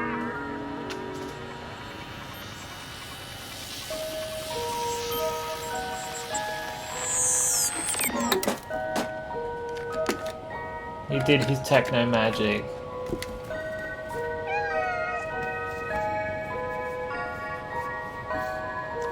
Why are you gonna make a cat deal with fucking grief like this?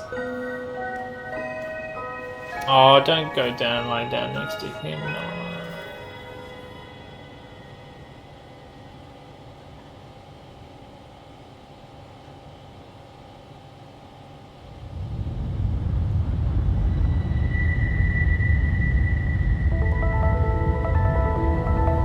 Yo, how far did the cat fall, by the way? Like, holy shit. The original fall into the city. He ended up on the level of the slums.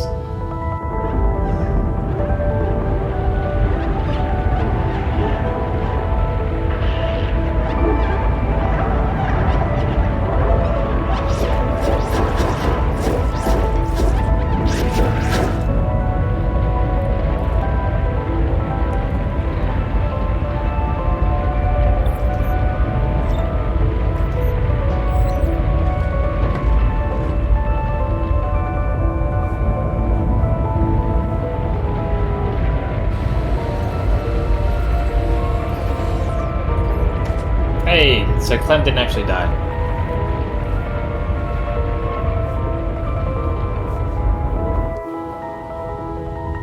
Okay, so I guess B12 was the only one who sacrificed themselves. In which case... Okay, that's fair. Someone... Oh...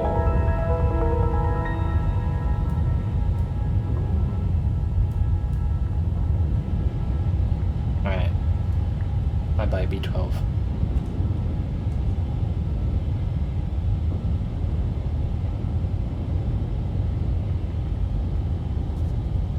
You can nap there as long as you need. But for now... we're getting the fuck out, I guess. I'll see you on the flip, B12.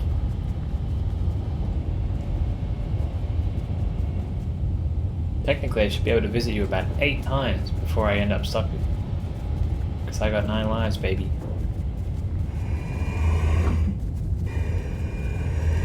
Actually, speaking of which...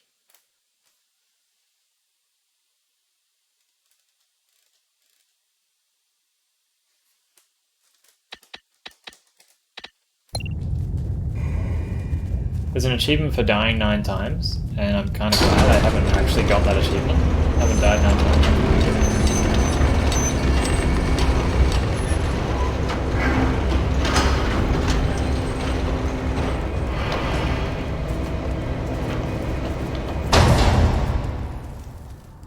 Handicap family? At the top of the stairs, they show up. Please?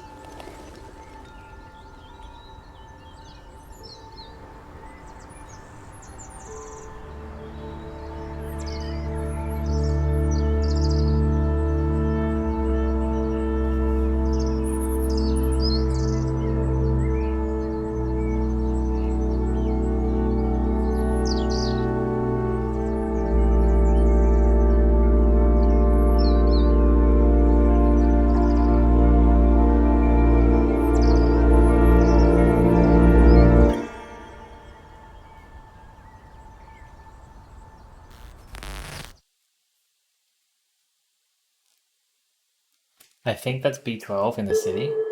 Oh, we haven't even found our family yet. Oh, so that'll be straight 2 then. Because that has to be straight 2. Like, this game's way too cool not to have a sequel. And there's so many things, as awesome as this game is, there's so many little things they could improve and make it even cooler. I wouldn't even say improve, because they're not like necessary to the game, but just things that would be nice to have. Like a little bit better support for keyboard and mouse would be nice. I suppose that is an improvement. Maybe I'll hold off on all the things that I think that we could improve.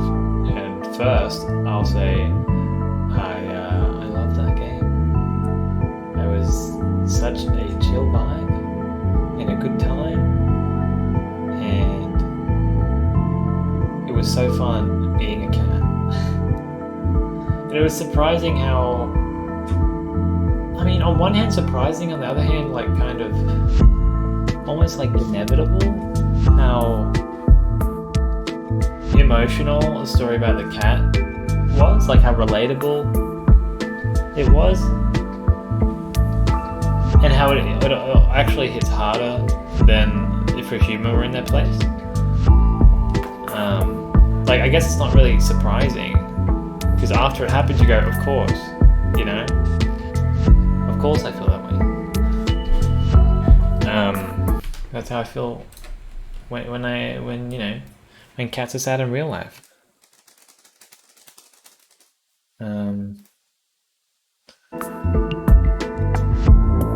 But it still kind of catches you off guard, because you're like, oh, this virtual cat. And it's actually also a weirdly intelligent cat.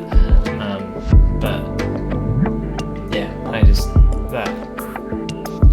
it was so good giving you cat gameplay. Cats? No. What? Wait, what? Are they just the pets of the developers? And some of them are RIP? Oh. The fact that they were in the credits, but by the time the game released, it had to be RIP? Or maybe they were cats that were already gone before the game started developing it. There's just like it was their most recent pet or whatever. Well, that's a cute thing to put in the credits. But yeah, I think it's just such a vibe. Like the whole game. I've never played a game that almost everything in the game is to support just like this chill vibe. Like the vibe. Like it's more about the vibe than it is about the mechanics. I just think that's really cute. I'm hoping there's a post-credits cutscene or something. You know, don't leave me hanging like you did. No. It took me 7 hours and 21 minutes. There it is. Well, now what do I play?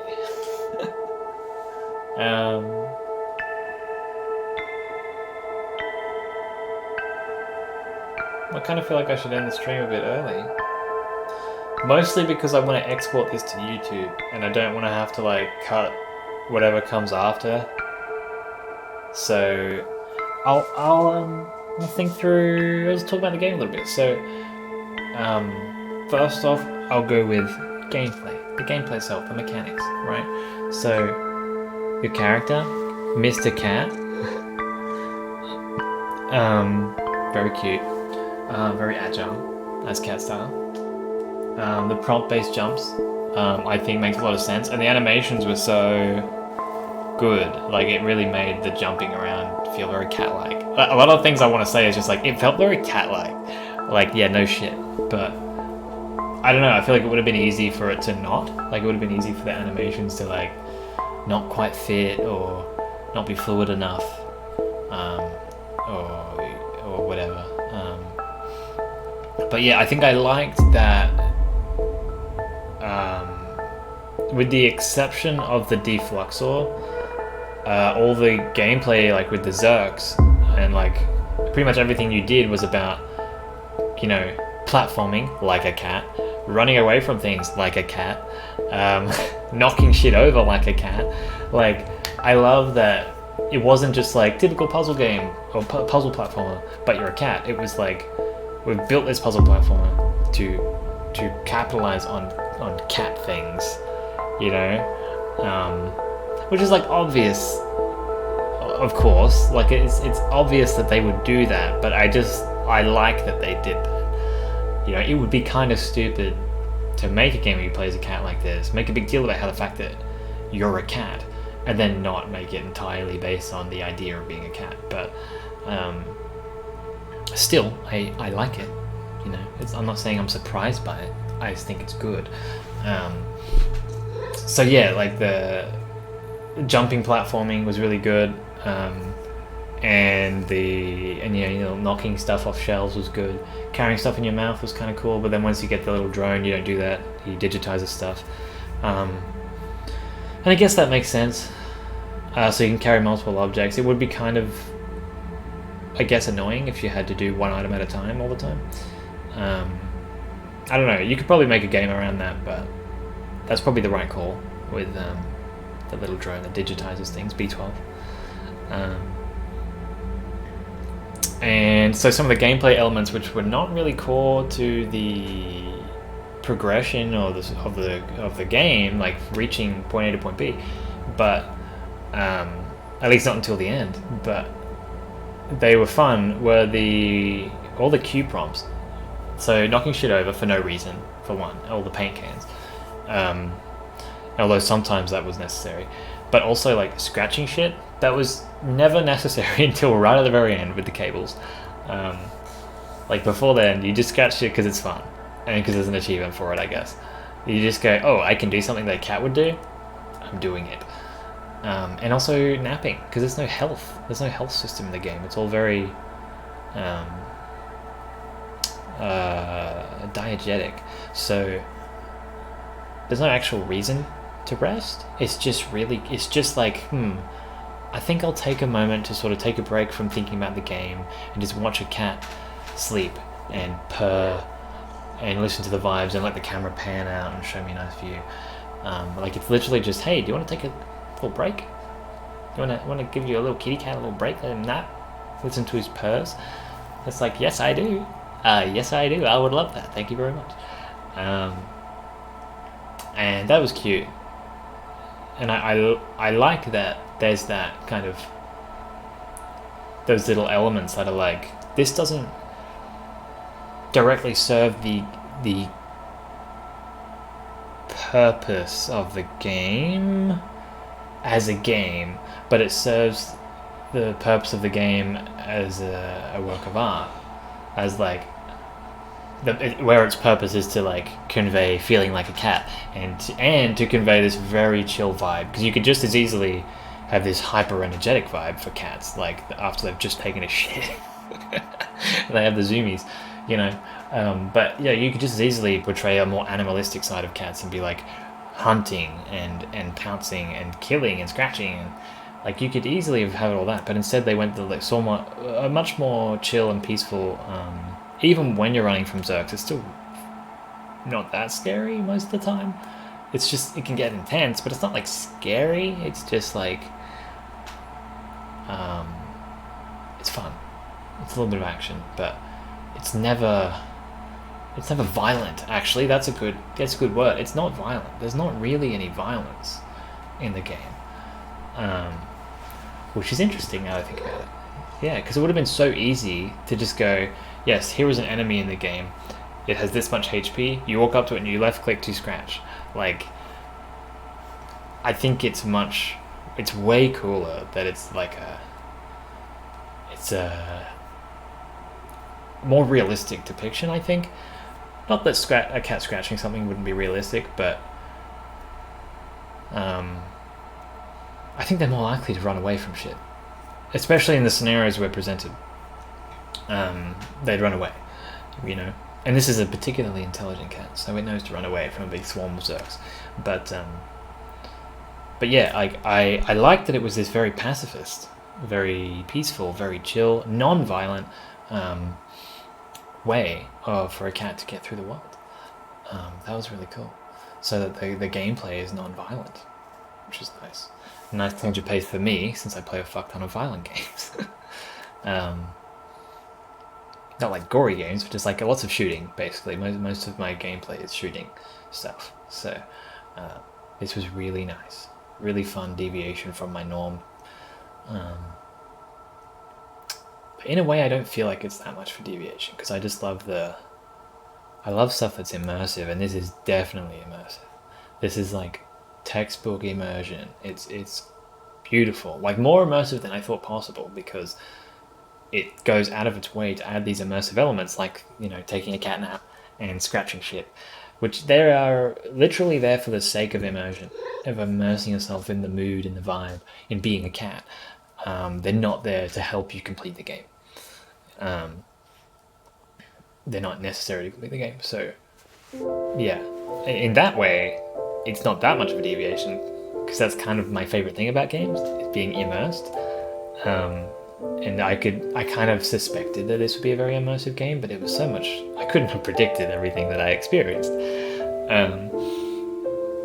But yeah, anyway, so the gameplay, very immersive, very chill, non-violent, and really makes you feel like a cat.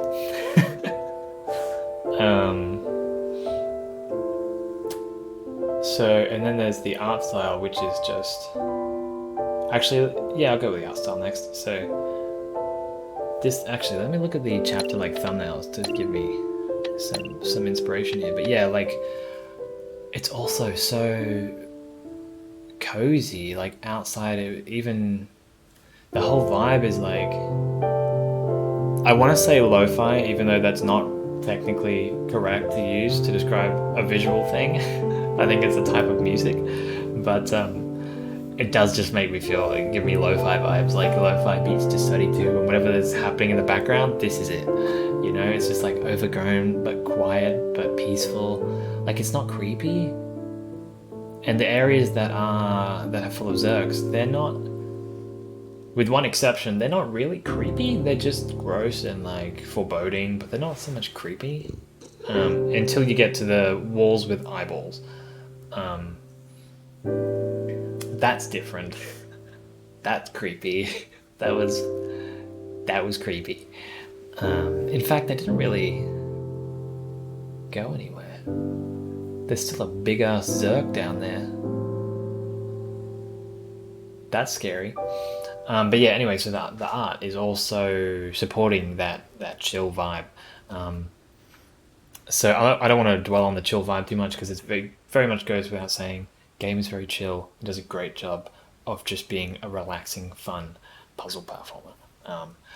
So to go into more specifics, it's like a cyberpunk post-apocalypse. So it's like a dead cyberpunk city, overgrown on the outskirts. Even in the city, it's like a derelict and abandoned, but with the exception of wherever the robots are. Um, I love that. So it's I think it. I don't know. I couldn't put my finger on what I love about it, but I do like cyberpunk in general. I like the look when it's done in a very like rich and like dense. Like there's neon signs everywhere, but more importantly, there's little details everywhere. There's all these little pipes. There's all these little items on shelves. There's like the environment is just rich with details, and I love that. That's really cool, especially in Midtown. You get to Midtown, you see all the signs in front of you, you see the street. It's like packed. There's so little negative space, so little empty space, and that I think really sums up what you want from a cyberpunk aesthetic. I would say it reminds me of the Ascent, except the Ascent is more gritty. This is more um, this is more retro vibes, I guess. um, you know, it's a different vibe, but it's still cyberpunk, obviously, or it would have been a cyberpunk city. Um, but yeah, really cool. Let me actually go through to Midtown. Yeah, look at that. Just that scene right there. It's just like packed with shit. Even the negative space. Like, I'm using that like I know what it fucking means. I mean, I kind of do. It's the deliberately empty space, basically. But even that, like the road, it's still got like shit all over it. It's got like papers on the ground and stuff. It's not like there's any just plain empty space other than that little board in the very bottom right of that. Wait, I have a cursor right here. Um, I don't know why I'm picking out specifics. Anyway, point is, um, so cool. That was so cool. This was a really cool visual. I'm kind of sad that we didn't spend more time here, but it was really cool. This little tower. Um, the sewers were sewers. I didn't feel as much about that. Yeah, let me go through this one at a time. That intro section with the family felt very adventurous and kind of like we're out in the day. Like it didn't even feel necessarily cozy. It was kind of like it's a sunny day and we're outside. It was like a fun, good time, and it turned into a bad time. This dark, depressing, lonely did a good job because that's exactly how you meant to feel after that. That just this thumbnail depicts that really well. So that was really good. Really gave you that like shit. I'm alone, and then you get here. It's very curious, I think, because this is where you're like, I'm alone, and then you get here like, well, I'm still alone, but someone or something brought me here, and there's some sort of puzzle, some sort of mystery going on. Like ears perked up, like what's going on, you know? So it's very like curiosity, very like hopeful, maybe vibes I got from that, from the art and the visuals here. From what I remember, this image doesn't really depict that to me, but it being here was very much like it's like you got there and you're like, there's something here, but I don't know what it is. Very curious, and then you speak to the computer, and then you hit the thumbs and you're like, oh my gosh, there are people, except they're robots. But yeah, it was cool to meet people and be like, I'm not alone. This is so cool. And exploring the slums was so fucking cool. I love that they have these safe sections where you like the slums in Midtown, where you have like it's like a little mini free roam section. Like that was great. That was really fun, and I think really important to feeling like a cat is being able to just be like, okay, I go now, and you jump up on rooftops and knock bottles off roofs and shit, and you go change the TV channel on the remote, and just like being a cat, having that little safe freedom to just be a cat and not be out on your mission. Very cool, very nice. This was the whole. I'm pretty sure this was. Pretty sure rooftops was the whole like. It was like Zerk Nation out there. It was like all glowing orange and red, and all like you are in Zerk territory right now. When you're going out to find Doc, I think it was. Um, I think is that what you were doing here? I think so, because you were going up here to put the transmitter down. Oh yeah, you went out here to put the transmitter down. Then you talk to Seamus. Then you go find Doc. Um, so yeah, this was cool because this was like all about the Zerks, you know, and puzzles based on the Zerks. That was really fun. Um, and yeah, the whole orange and red coloration of everything and all the fleshy stuff. I wouldn't say it was creepy. It was just like it was. I think it was ominous or like foreboding, but it also wasn't really hiding anything. It was like this is covered in Zerk shit. You're very clearly in Zerk territory. Like there weren't any unanswered questions, so it didn't really feel like suspenseful necessarily. It was just like, all right, stay on guard. We're there. Here there be Zerks. Like I don't know. It's kind of like there's something about just being directly told there are Zerks here, lots of them.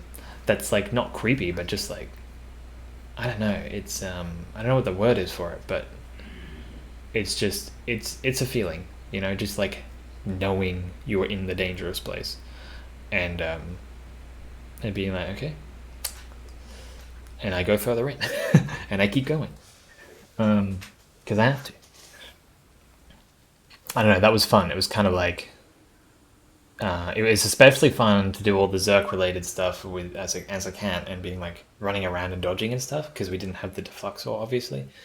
Um, so I love the I actually was not a big fan of the defluxor stuff, so I'm glad it was only temporary because um, that was big to me. That was like um, actually I'll get to that later, but yeah, that was really cool. That sort of main intro to like the Zerks and what they are doing to the city.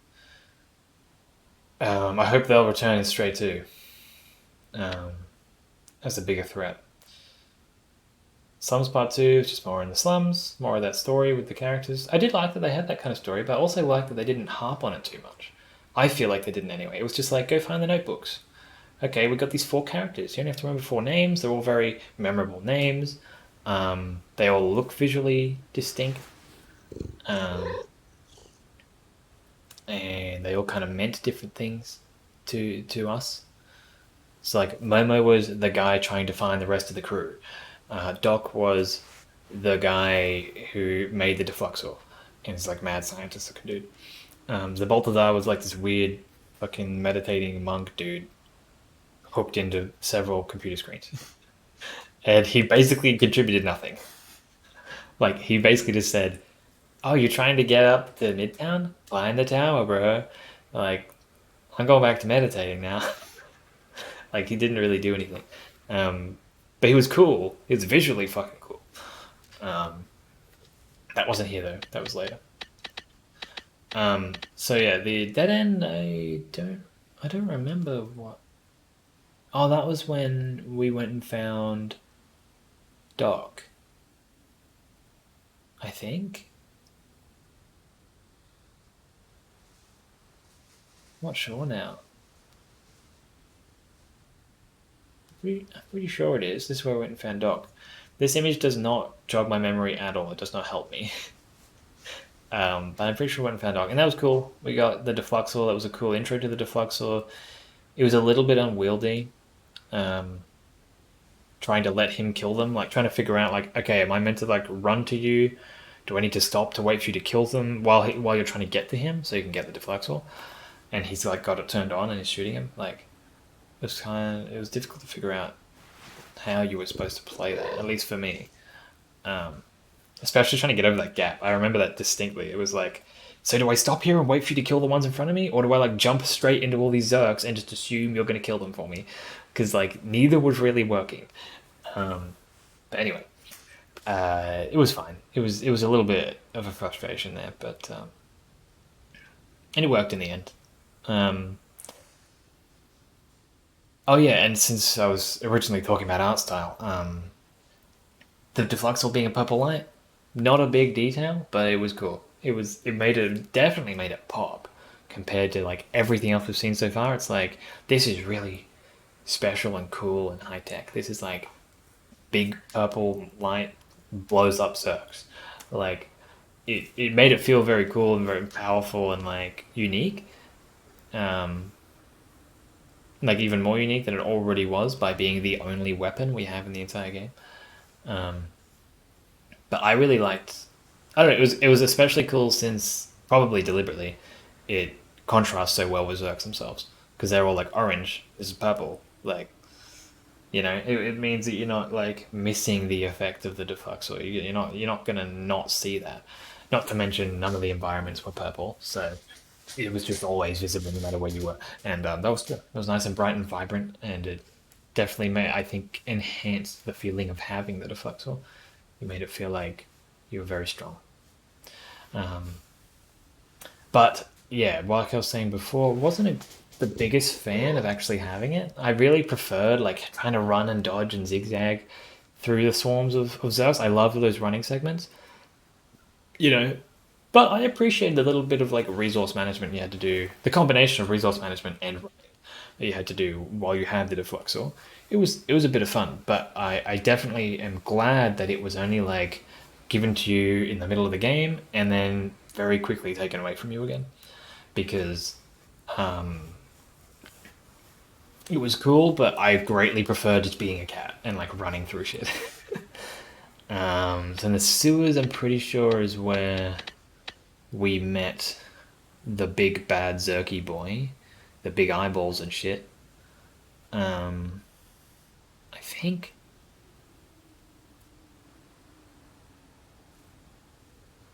I think so.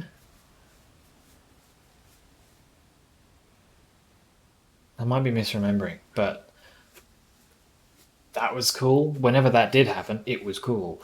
The giant eyeball, to me, that was like suggesting that there's some big organism, and it may have gone beyond just Zerks.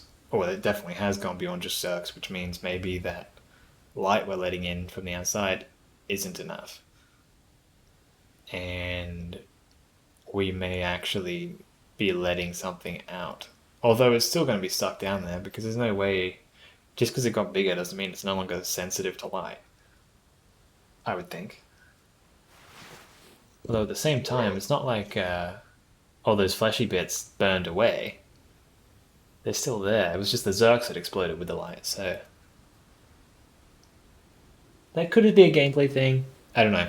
But hopefully, Big Zerk makes a return in Stray 2. Ant Village, again, was very cool, but a little short lived and kind of. Um, I don't know, I feel like it didn't do much for me. It was a cool visual, but it just didn't last. Um, it just kind of felt almost like filler. Very cool visual though. Visually, kind of makes up for it because it's this cool tower of like bonsai trees, or I don't think they're bonsai trees, but of trees, and it's very zen. The whole place is very zen, um, and Zabaltazar himself is this a really cool visual. In fact, I know I can't bring it up. Um, Yeah, but he's like sitting there like meditating and he's got like 10 big cables plugged into his head and like uses 10 different screens to show his face. Like such a cool visual. Um, and like honestly, his appearance itself begs a lot of questions. Like, are there 10 of him? Or does he just have his face on 10 screens? Is it just a superficial thing? And what does meditation mean? Because it looks like it's a lot more than just him mimicking human behavior and sitting there and going, It looks like he's jacked into some fucking crazy shit specifically for robots. Like, that just leaves a lot of unanswered questions that probably will continue to go unanswered. Um, but like that was really cool. It was kind of like this, almost like it felt kind of out of place. Ant Village. It was just like you're only there very briefly, and then you move on to, in my opinion, a far more interesting place, Midtown. Not that there's anything inherently wrong with Ant Village. It just felt very out of place, very like, yeah, just like a place I went while I was on the way to Midtown. Like, I guess narratively, um, it didn't feel important. Like nothing happened really, um, and I was just kind of just getting through it as quickly as possible, I guess. And I felt like it was very quick. Um, so it's kind of weird, but I will say the art of it kind of makes it worth it. It's definitely a memorable place. Um, and this screenshot kind of captures it very well as well. It's very cool. And same with this one for Midtown. Midtown was awesome, very dense, very cyberpunk, very rich. Rich. I love the word rich, and this is a rich screenshot. This is a rich image of Midtown, which is itself very rich. But yeah, it was really fun to explore. Like it was so. I think a good sign for me, a good indicator that a place is like so rich that I'm like, well, an indicator that a place is very rich is that I'm immediately overwhelmed and I don't want to just like systematically explore every option, you know? I delay that, which is what I did. I got there and I was like, I'm just gonna go where I think I'm supposed to go because I'm overwhelmed. But to me, that was a good thing because it was like, okay, this means I have so much to explore, and I will later systematically go through take every left until I hit a dead end, and then take every right until I hit a dead end, and like it made me feel like there was so much going on there, and it was a lot, in a really good way. I really loved how rich Midtown felt, considering how small the actual area is, and that's because they play with verticality a little bit in this game, especially at the slums. Less so in Midtown because there's only so high you could get. You couldn't get all the way to the top. Um, but still, you were climbing up the second levels occasionally. Um, but honestly, the fact that they only really use the ground floor and a little bit of the second floor in Midtown just goes to show how much they could pack into just those two. Just the ground and ground floor rooms, not even using every single building, and a little bit of the first floor. It's like if they filled every room with shit, this would have been the whole game could have been set there, you know? Same with the slums, I guess. They made every room accessible in the slums. That would have been crazy. But yeah, Midtown was just so rich, so vibrant, so much color. It was just really fun to be in, and to explore. And I loved it. I don't know what else to say about that. I think I loved how rich it was, how much like stuff there was to do there. It was so good.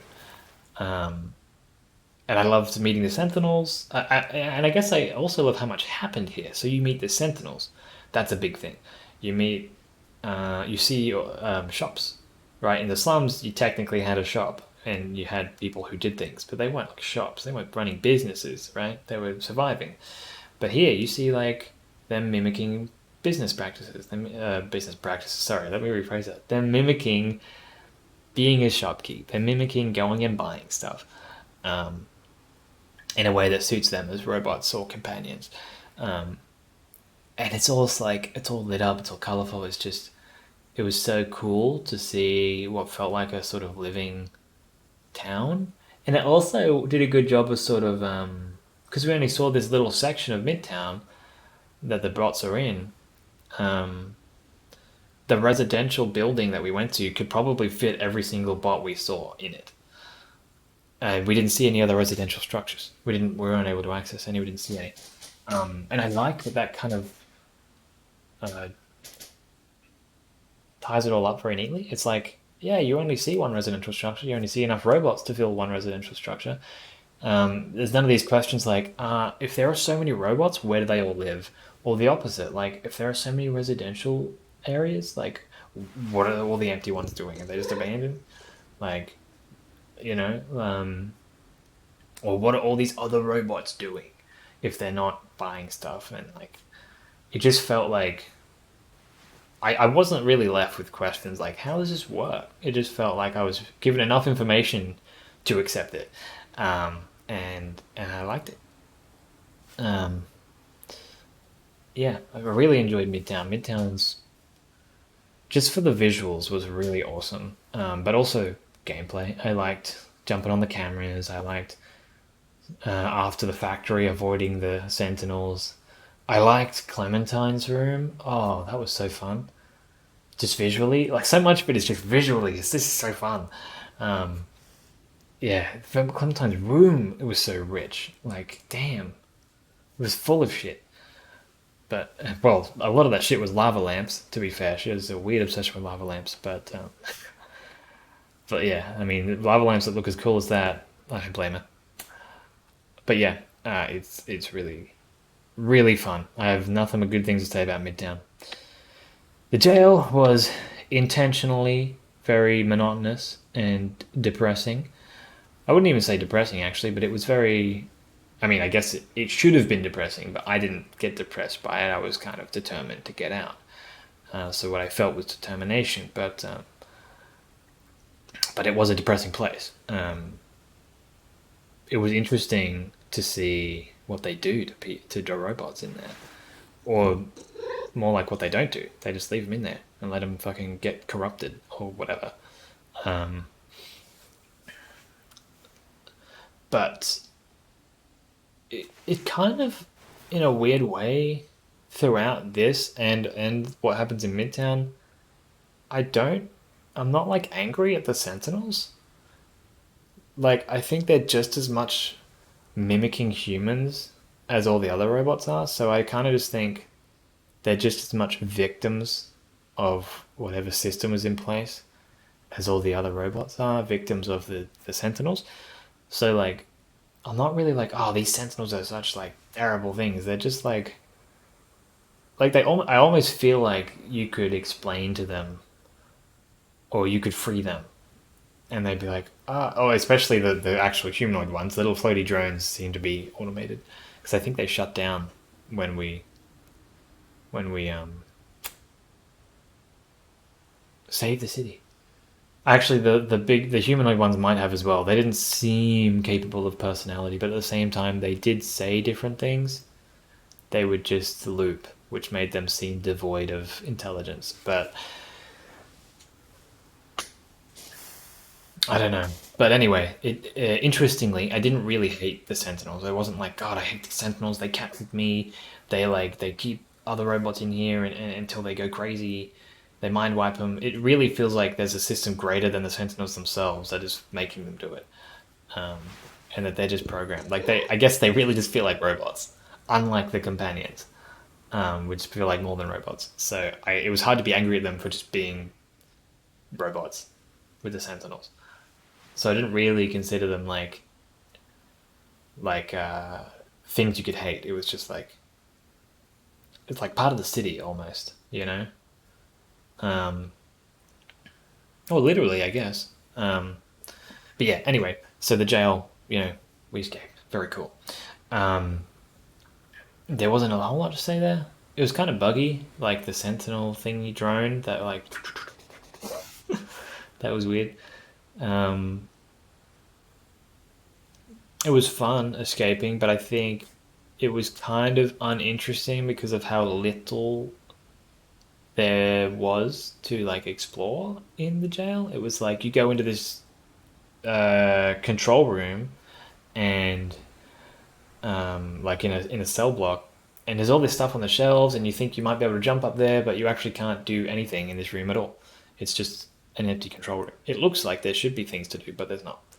And I think that's just because the whole rest of the jail is so devoid of anything that when you see a room that is well lit and has lots of loose items, you're like, oh, this is the place. You jump in there and you're like, oh, no, it's not. And then you find out that it's just this one thing in this other room that you just have to jump over or move. So it felt very simple and um, I wouldn't say boring, but like it was just very simple compared to like Midtown.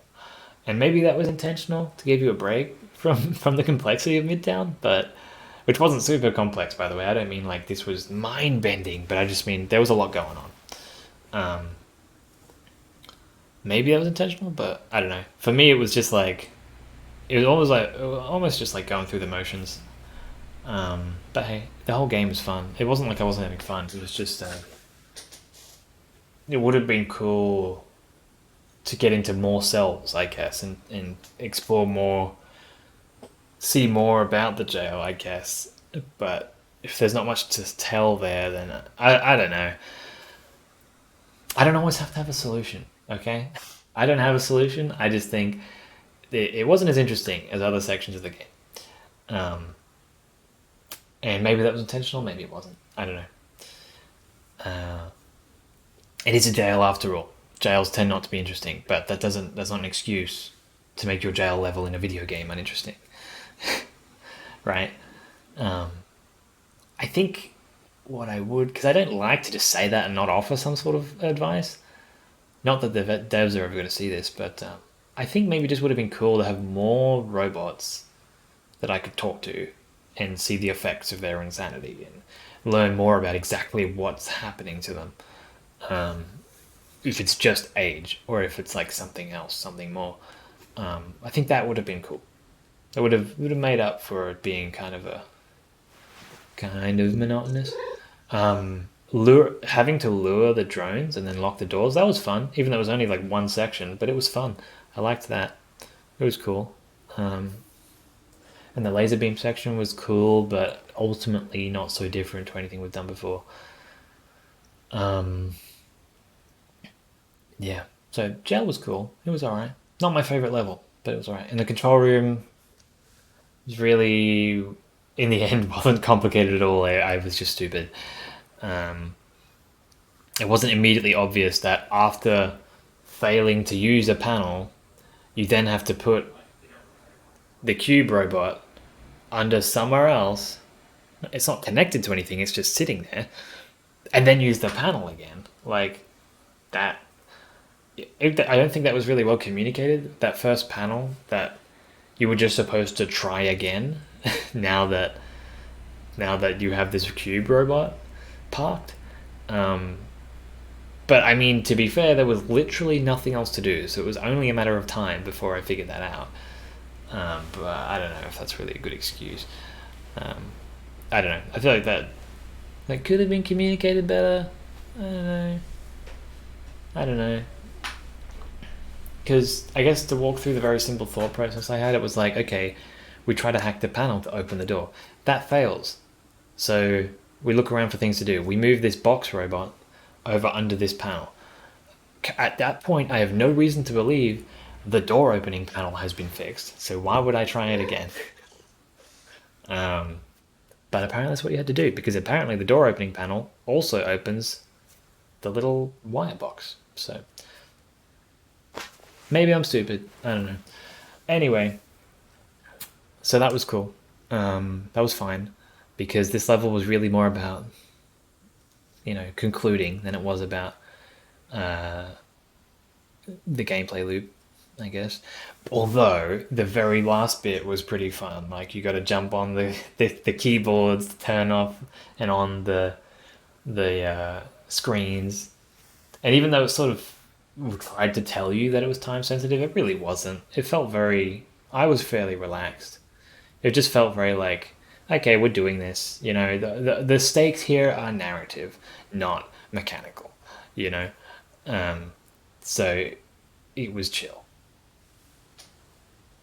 Because there wasn't, as far as I mean, I assume there was no actual time limit. It was just, just do the thing at the speed of plot, and the costly thing here is that B12 sacrificed himself for you. So,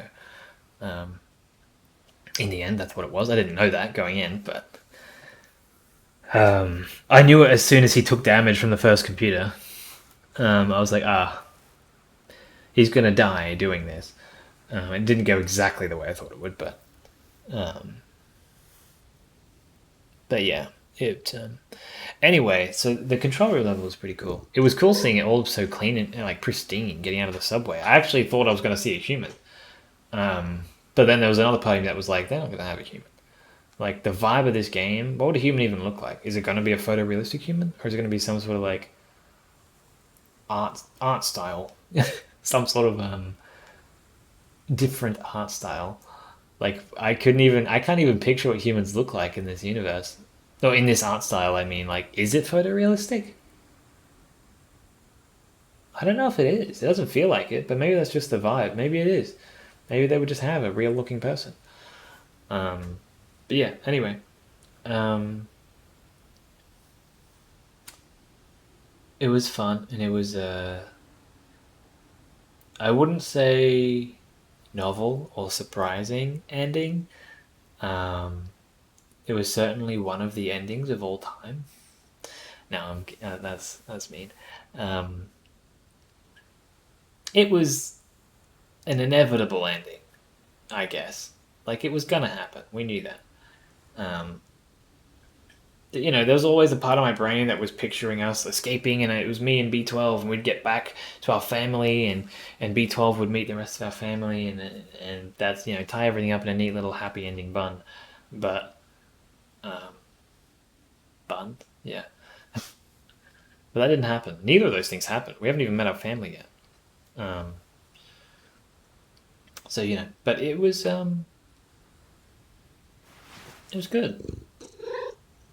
I wouldn't say the ending was like super spectacular. I wouldn't say the story in general was anything like crazy, like engaging. Like I gotta know what happens next. Like it was fairly. There weren't really any twists. I don't think. Like I guess Clementine stopping to save us, but that wasn't.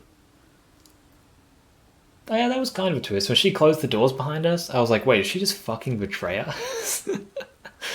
Like that, I thought that was what happened. And then I quickly realized that, like, oh no, this is a go on, save yourselves kind of situation. So,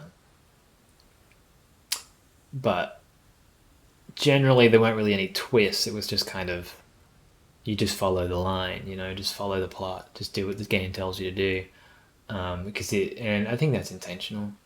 I don't think it was meant to be a wild ride. I think it was meant to be very much meant to be a chill, relax, be a cat in this very awesome cyberpunk dystopia apocalypse.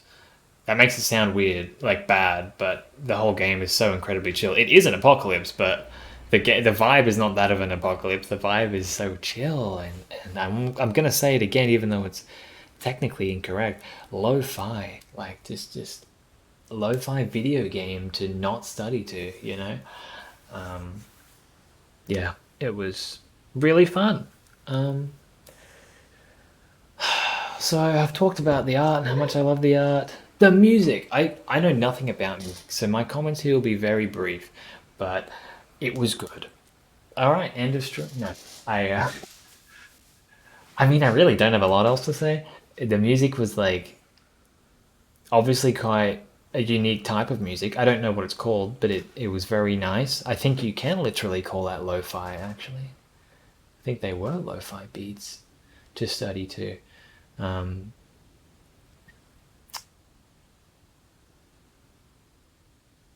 there was a specific mission. I think it may have been a very early mission where the music was like, I think it was like way back. I might even jump back into it. Oh, I think it might have been here. Oh, in here? It might have been here. Let's try this mission.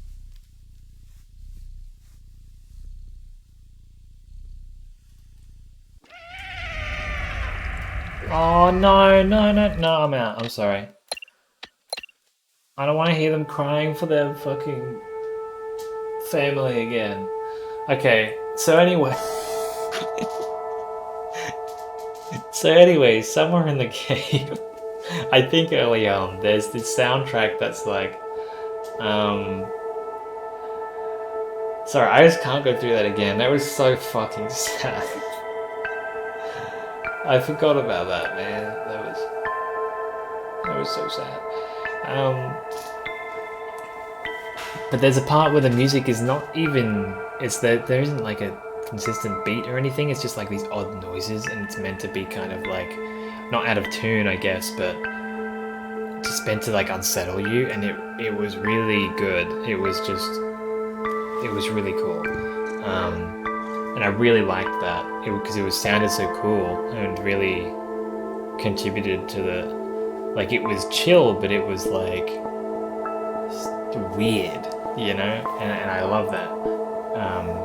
I can't really describe it very well because I know nothing about music, but I really liked that particular thing. I remember hearing it and going like, oh, spooky, weird, eerie,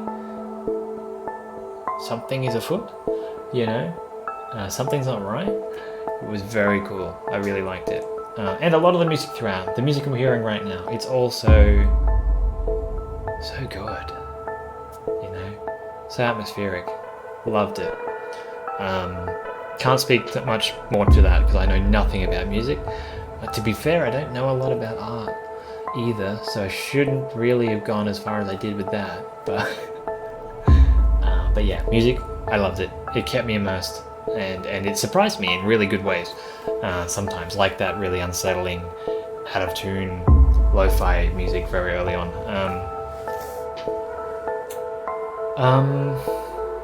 Talked about the gameplay, the mechanics, how much I love those.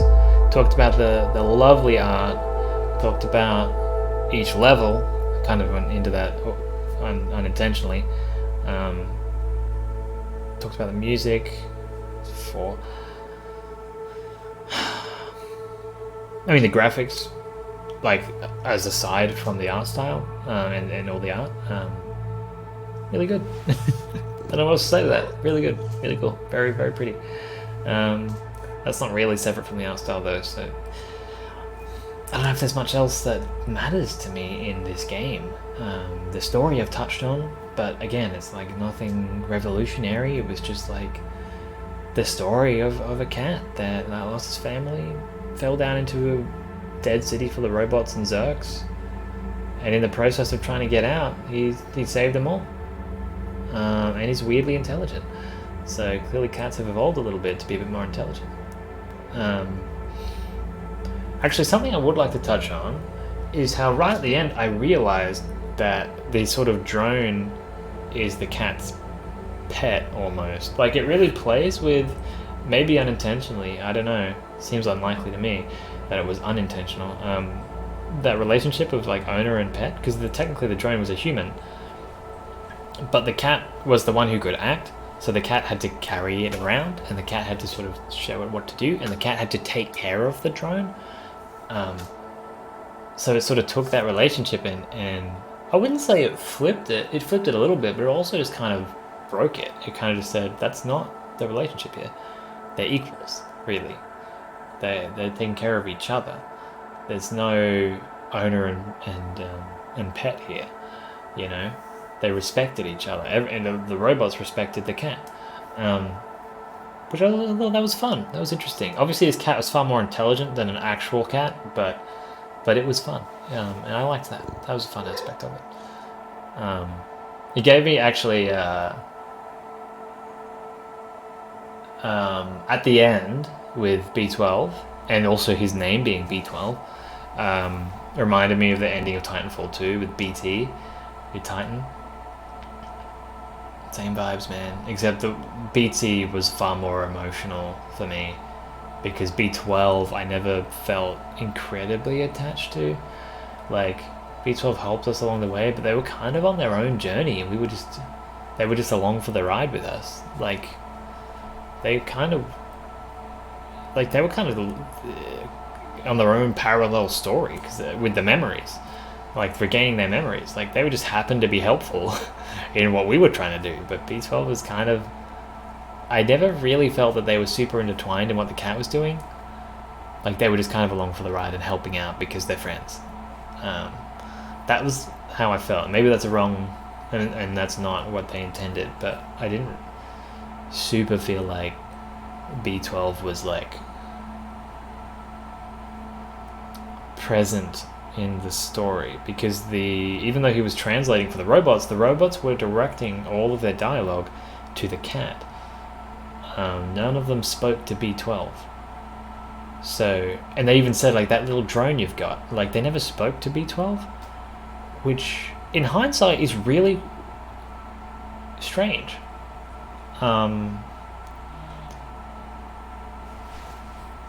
But yeah, so it kind of felt like the cat was the one doing stuff, and B12 was just kind of like, I'll be here, you know, I'll help you if you need it. But I'm not talking to these people.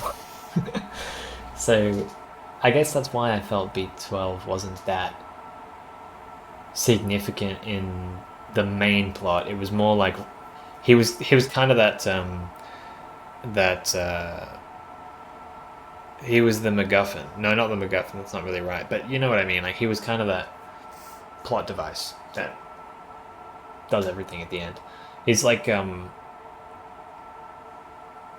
don't know. Like Samwise in Lord of the Rings, maybe, where the cat is Frodo. No, Sam's too important for that. I don't know. There's not really an analogy I can think of. But I just felt like B12 wasn't really that involved. And I don't think that's a bad thing. I think I'm okay with the fact that I wasn't that emotionally invested with B12. It just made the ending not hit as hard. But it did hit hard when it hit hard for Cat, because Cat, I'm just calling it Cat now, went down and had a sleep next to B12, and I was like, oh, poor Cat. I wasn't thinking, oh, poor B12, who died. I was thinking, oh, poor Cat. You know, poor Cat is so sad. And, yeah. Anyway, I think that is the best summary of my opinion on the game that I can give you. So I'm probably going to end the stream a little early and then shoot this over to YouTube. I should probably have switched this over to webcam only by now. I should have done that while I was just talking. But I was sort of showing stuff in the game.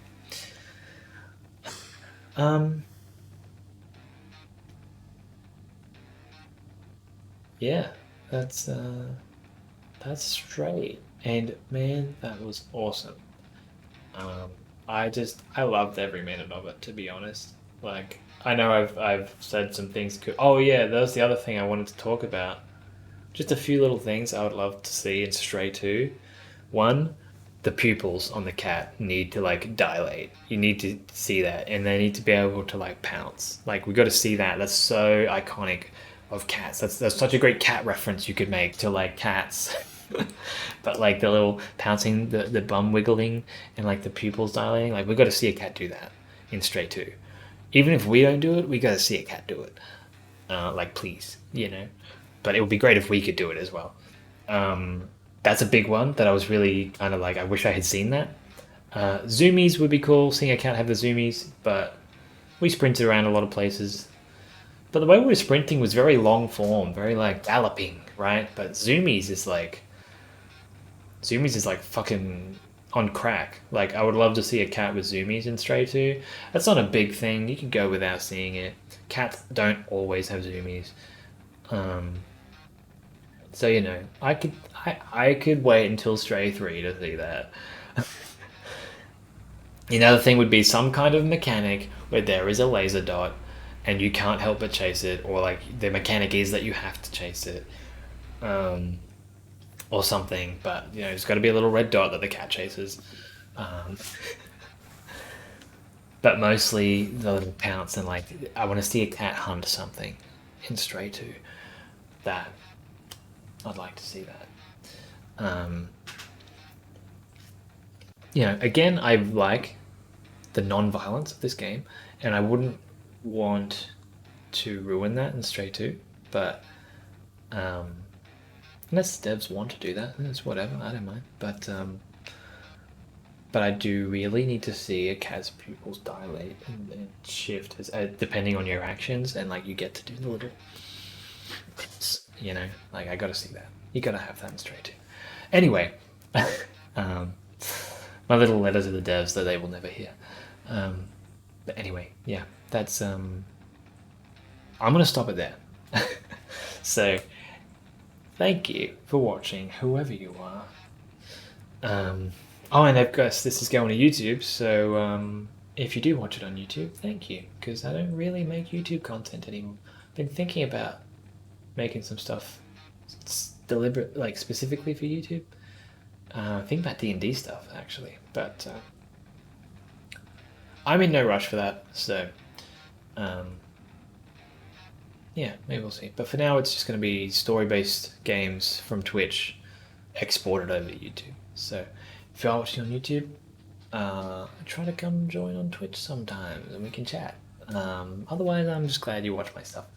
But anyway, yeah, thanks for hanging out. Thanks for dropping by. I know some people dropped by and no one's ever said anything. It's like, it makes me worried actually that like my audio has been bugged or some shit like that. But you know, I guess it's possible that I just wasn't interesting enough. No, it's the children that are wrong. But yeah, that's what I've got for you. So yeah, I want to say again, thanks for watching. Loved the game, everything about it, just love it. Cannot wait for Stray 2, and that's all I've got. So take care of yourself. Good luck with the things in life that you are trying to do right now and that you try to do in future, and make sure you have fun, make sure you have time, you make time, you save money, you reserve some energy just for having fun, you know. That is super important. I would argue one of the most important things you can do. So anyway, that's all I've got. So I will see you next time for some... Geez, I don't know actually. Might be Star Citizen again. 3.72.2 might be out. Might be... It's another game I want to try actually. Anyway, I'll join the Discord. But yeah, that's all I've got. So we'll see you next time in 2 days or so. Until then, bye.